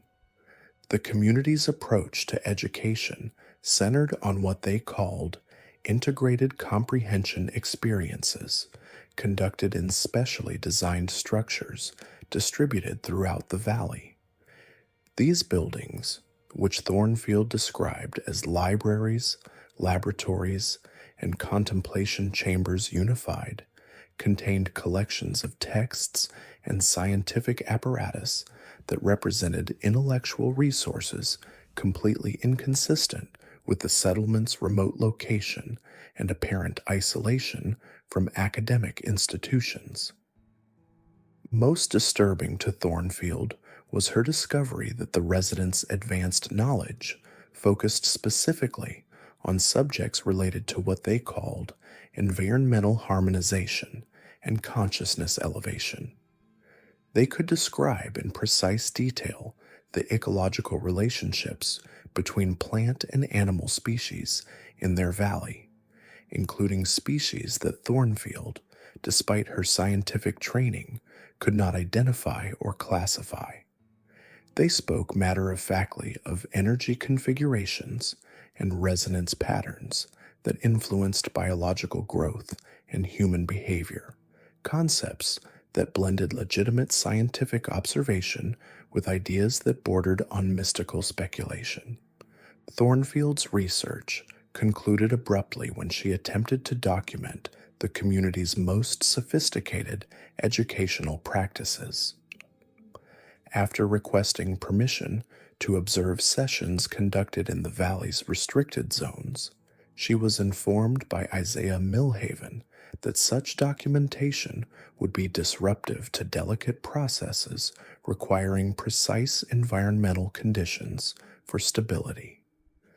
When Thornfield persisted, emphasizing the academic value of recording their unique methodologies, Millhaven suggested that perhaps her investigation had achieved its intended scope. Thornfield departed Millhaven Crossing the following morning, but her field notes reveal increasing concern about what she had observed. Her final entries describe collective behaviors suggesting either extraordinary coordination or something approaching unified consciousness among the residents. She noted that conversations throughout the settlement often seemed to continue seamlessly as residents moved between different groups, as if individual discussions were components of larger ongoing dialogues that encompass the entire population. The ethnographer also documented what she called temporal distortion phenomena during her residence.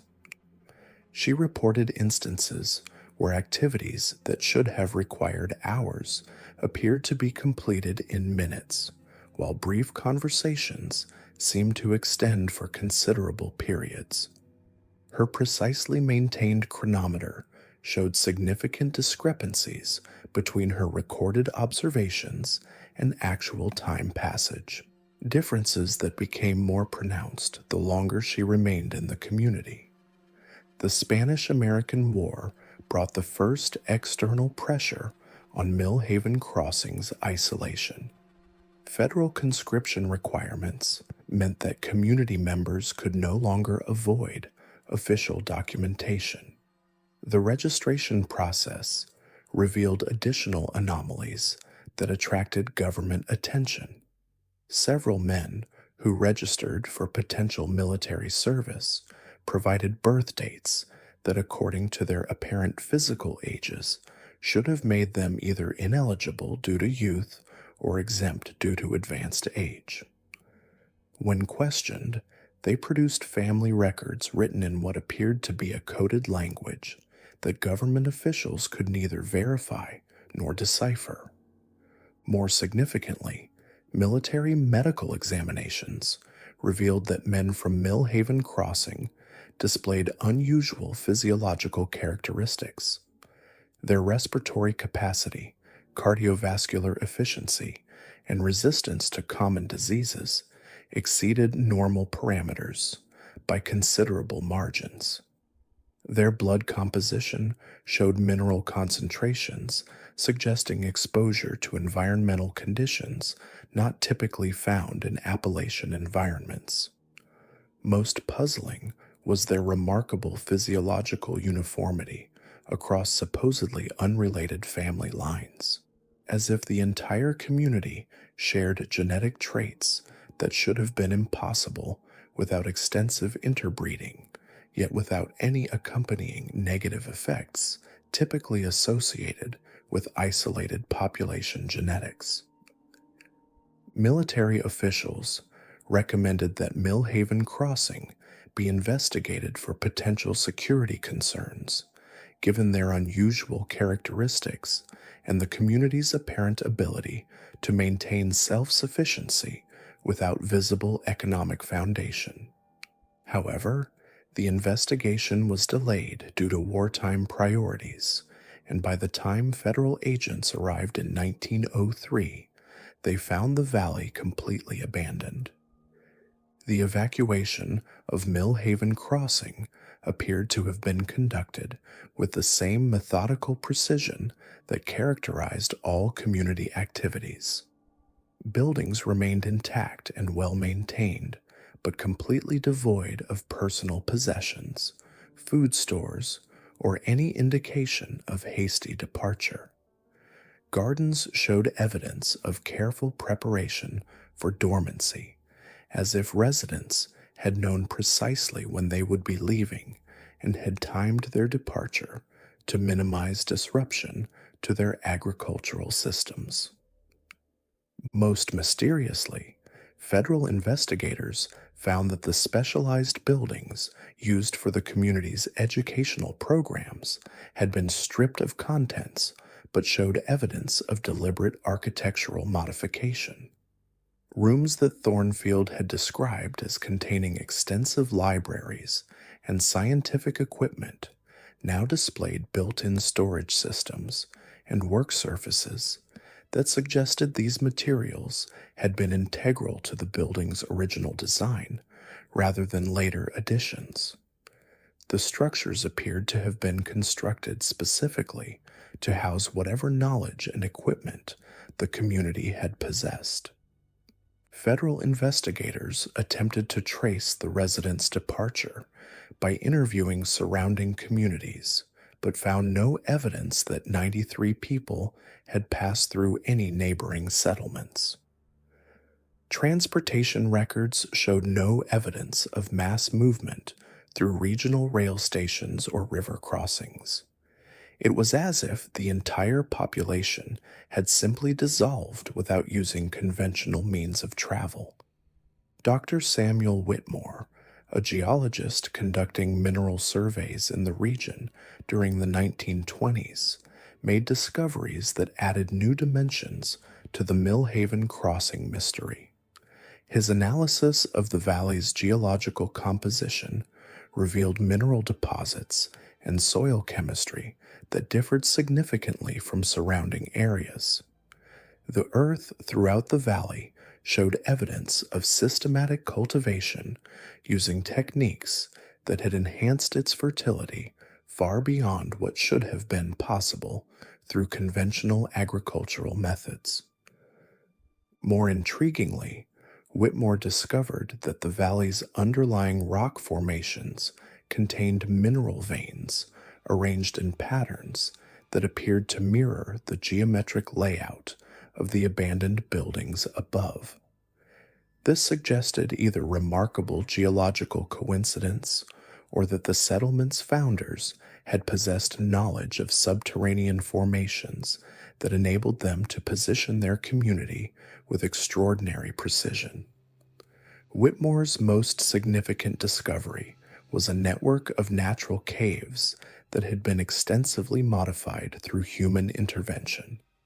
These subterranean chambers, connected by passages that formed a complex underground system, showed evidence of sophisticated engineering knowledge and considerable time investment.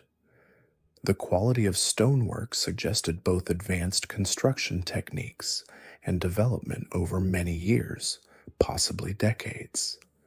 The underground chambers contained evidence of intensive use, including carved furnishings, ventilation systems, and water management infrastructure that demonstrated sophisticated understanding of subterranean construction principles. However, like the surface buildings, the caves had been thoroughly emptied of portable contents, leaving only architectural features that provided tantalizing hints about their original purposes. Most disturbing was Whitmore's discovery that the cave system extended far beyond the valley's apparent boundaries, with passages connecting to other underground networks throughout the region. His attempts to map these connections were frustrated by technical challenges, but his preliminary estimates suggested a subterranean system that could potentially link dozens of valleys throughout the Blue Ridge Mountains. Modern investigations using ground-penetrating radar and advanced imaging technologies have confirmed Whitmore's observations while raising additional questions. The underground network beneath Millhaven Crossing appears to be part of a larger system extending throughout southwestern Virginia and eastern Tennessee. More puzzling is evidence that many of these underground modifications show signs of recent maintenance, despite the community's abandonment over a century ago. Satellite imagery from recent decades shows subtle changes in vegetation patterns throughout the valley that suggest ongoing human activity, though no surface structures or permanent settlements have been observed.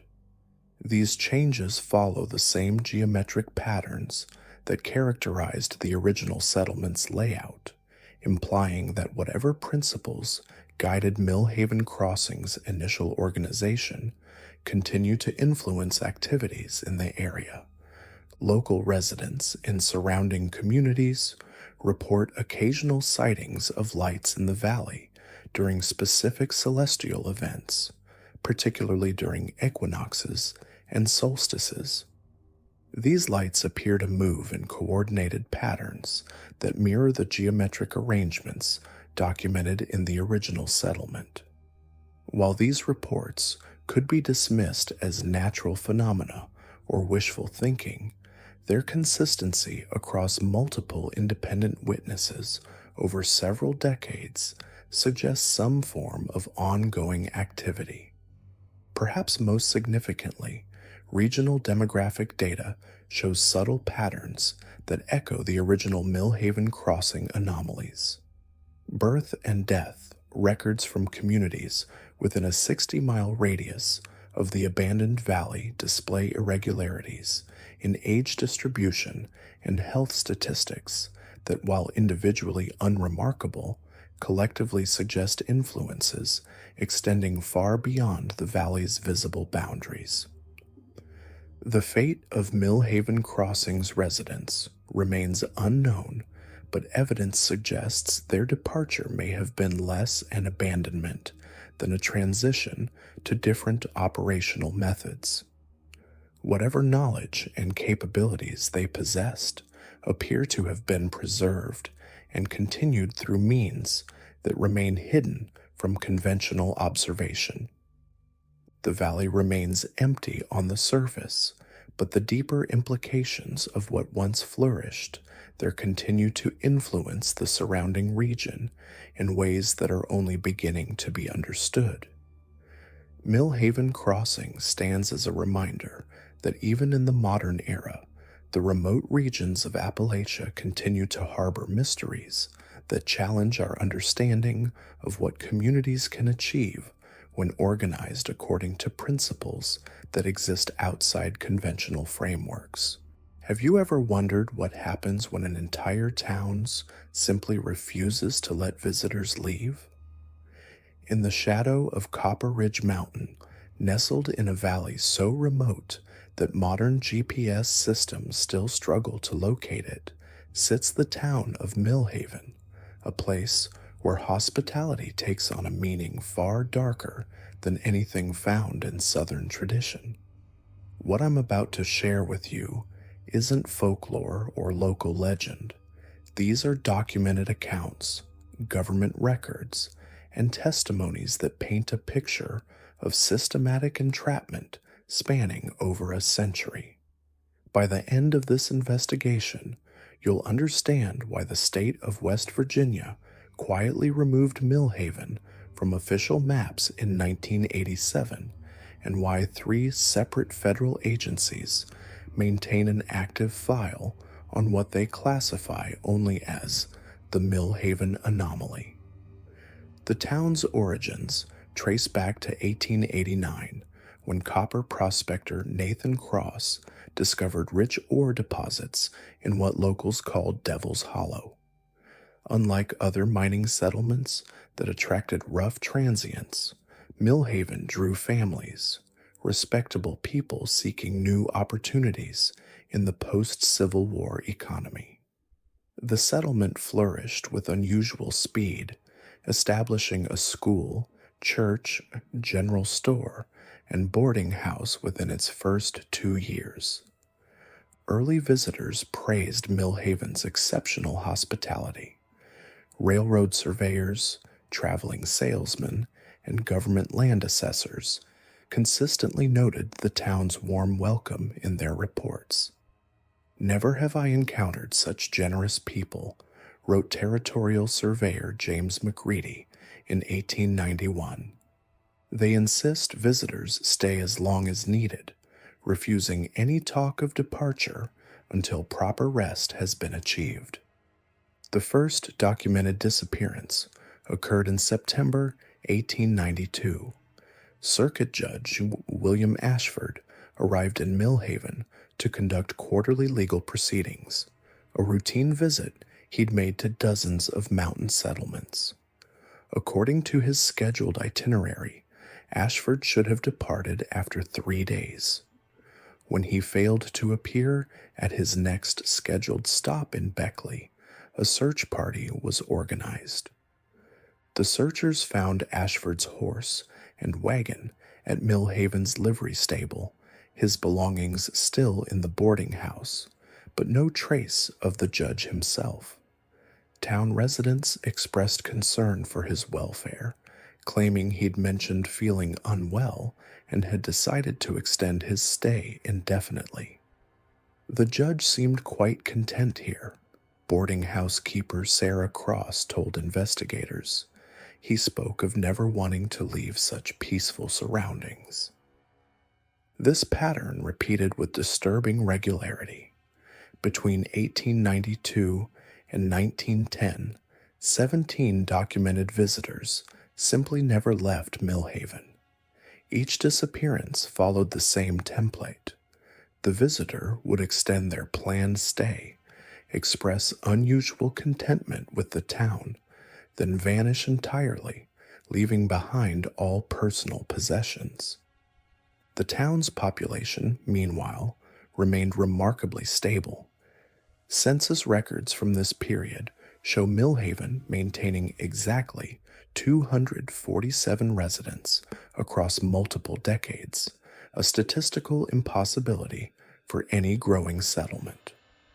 When questioned about this anomaly, Mayor Cross explained that families occasionally moved away, creating space for new residents who decided to make Millhaven their permanent home.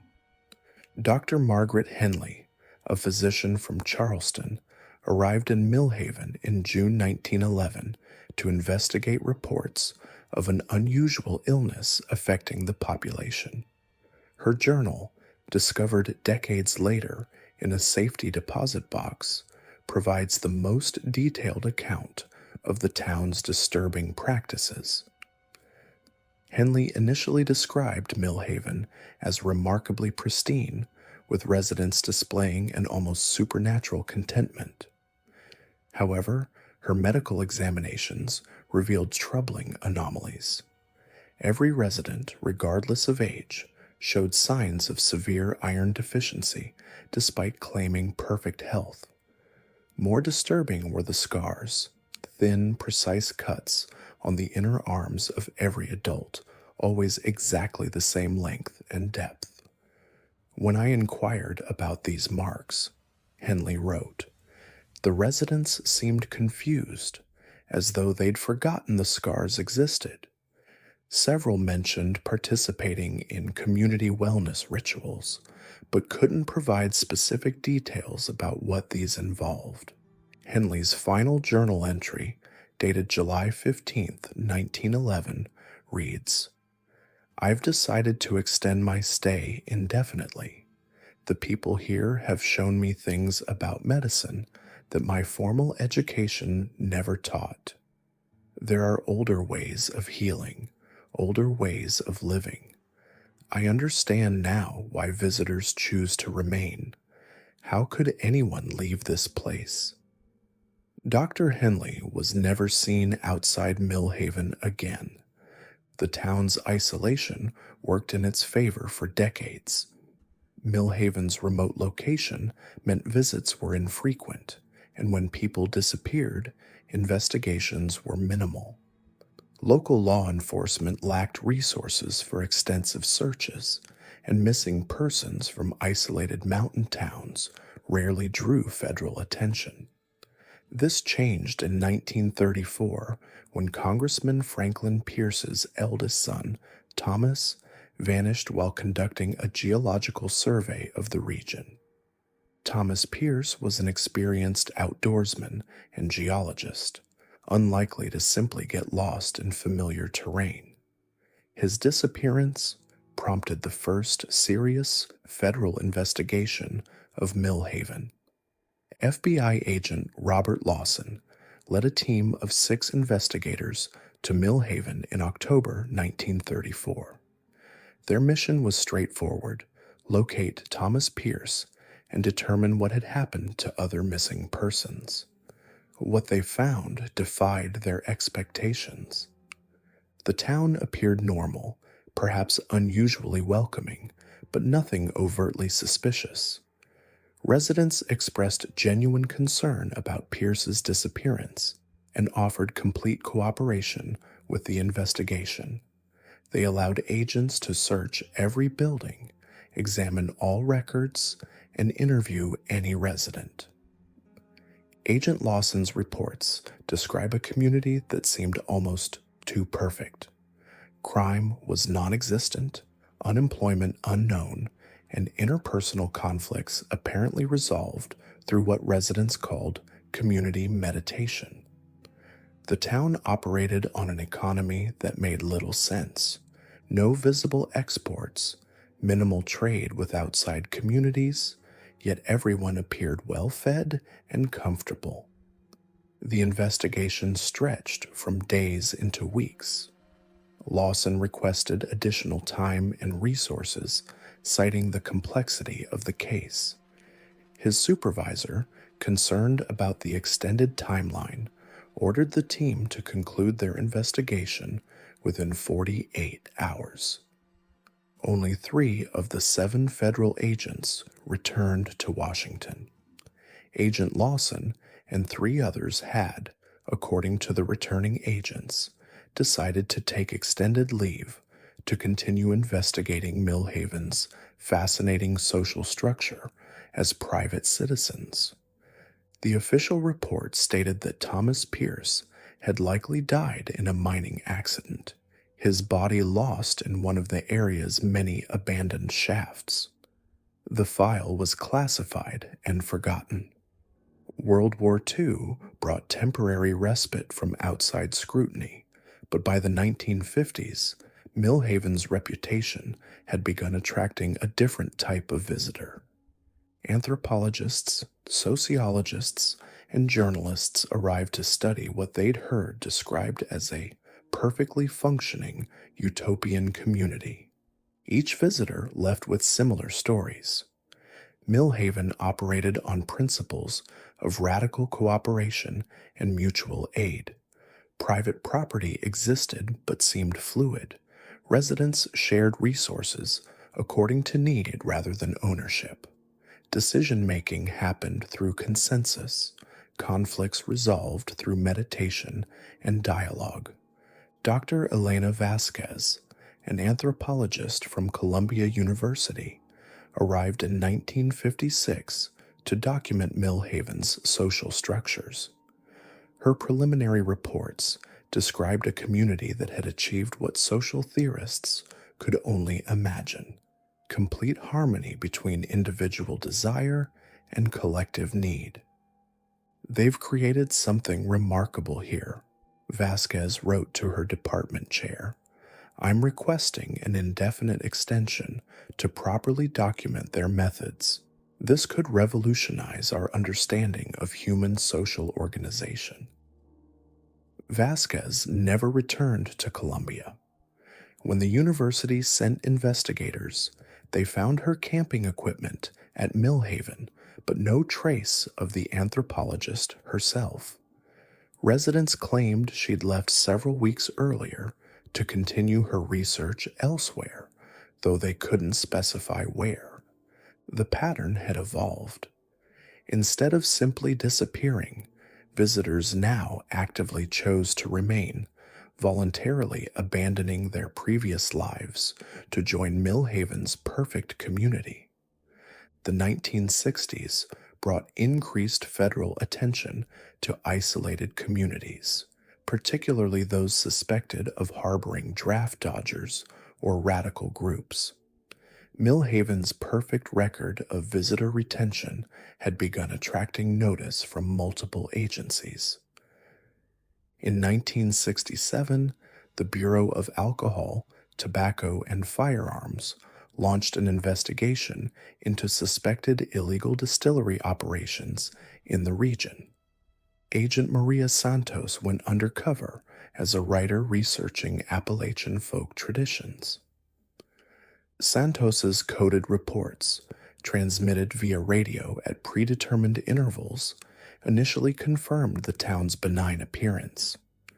Residents were friendly but not suspicious, cooperative but not overly eager.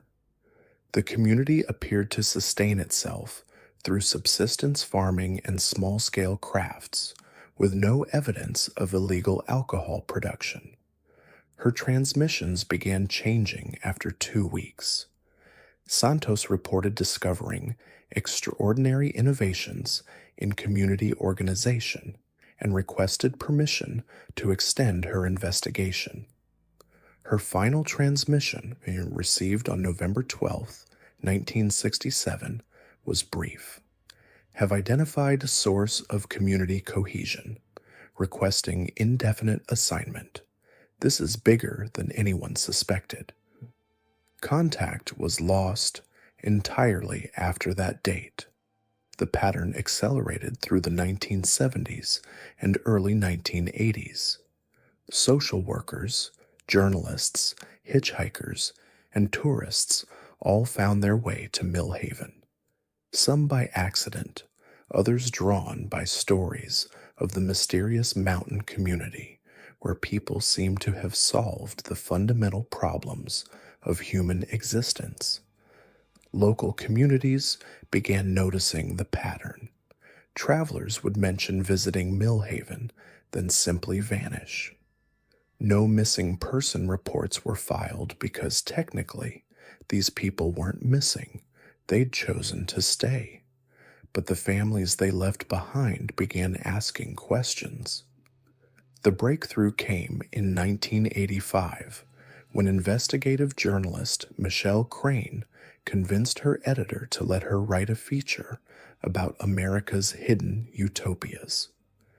Crane was an experienced reporter known for her thorough research and skeptical approach to too good to be true stories. Unlike previous investigators, Crane had prepared for the possibility that Millhaven might attempt to detain her. She'd arranged for daily check-ins with her editor and established a clear timeline for her departure. Most importantly, she'd left detailed instructions about what to do if she failed to maintain contact. Crane's initial reports matched previous accounts. Millhaven appeared to be a functioning utopian community with secrets worth protecting. Her hosts were welcoming but evasive about specific details of their social organization. When pressed about the community's origins and methods, residents would smile and promise to show her properly when she'd had more time to adjust to their way of thinking. On her fourth day, Crane reported experiencing strange symptoms, difficulty concentrating, unusual drowsiness, and what she described as a growing reluctance to leave. She had noticed these same symptoms in other visitors who'd arrived during her stay. "Something is happening here," she wrote in her final report. "They're doing something to us, something gradual, something that makes leaving feel impossible. I'm scheduling my departure for tomorrow morning, regardless of how I feel." Crane never filed that final report. When she failed to check in, her editor immediately contacted state authorities and provided them with all her research materials.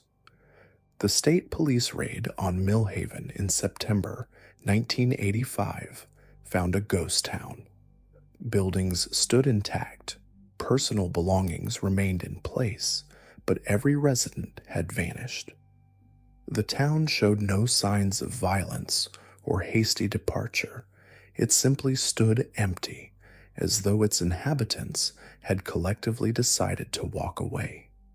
In the town's basement archives, investigators discovered meticulous records dating back to 1889. These documents revealed Millhaven's true nature, a carefully orchestrated system for the permanent acquisition of human resources. The records detailed psychological manipulation techniques, chemical compounds derived from local plants that affected cognition and decision-making, and most chillingly, a detailed catalog of every visitor the town had ever acquired. Names, backgrounds, skills, and final disposition were recorded with clinical precision. Michelle Crane's name appeared in the final entry, along with a note. Subject showed resistance to standard protocols, integration incomplete, recommend relocation to secondary facility pending full conversion. The secondary facility was never found. Despite extensive searches of the surrounding mountains, no trace of Millhaven's residents or their acquired visitors was discovered. The town remains empty to this day, its buildings slowly being reclaimed by the forest. Official investigations concluded that Millhaven represented an isolated cult that had practiced systematic kidnapping and brainwashing for nearly a century. The case was classified to prevent copycat groups from adopting similar methods. But classification couldn't erase Millhaven from the landscape. The empty town still stands in its hidden valley, accessible only by a dirt road that doesn't appear on any map. Local authorities have attempted to block access, but the barriers are regularly removed by unknown parties. Hikers occasionally stumble across Millhaven, drawn by the perfectly preserved buildings and the strange sense of peace that still permeates the valley. Most leave quickly, disturbed by the unnatural quiet and the feeling of being watched from empty windows. Some, however, report feeling an almost overwhelming desire to stay, to explore the buildings more thoroughly, to understand what made this place so special that people chose to abandon their entire lives for it. These hikers often extend their planned visits, camping in the valley for days longer than intended. Park rangers have learned to watch for overdue hikers in the Copper Ridge region. Search and rescue operations consistently find abandoned camping equipment near Millhaven, but rarely locate the hikers themselves. The official explanation is that people become disoriented in the mountains and wander into areas too remote for effective searching. The truth, as documented in classified files that occasionally surface through Freedom of Information Act requests, is more disturbing. Millhaven continues to acquire visitors, even without its original residents. Something about the place itself, whether chemical, psychological, or something else entirely, continues to exert the same irresistible pull that once made it Appalachia's most successful trap for human souls.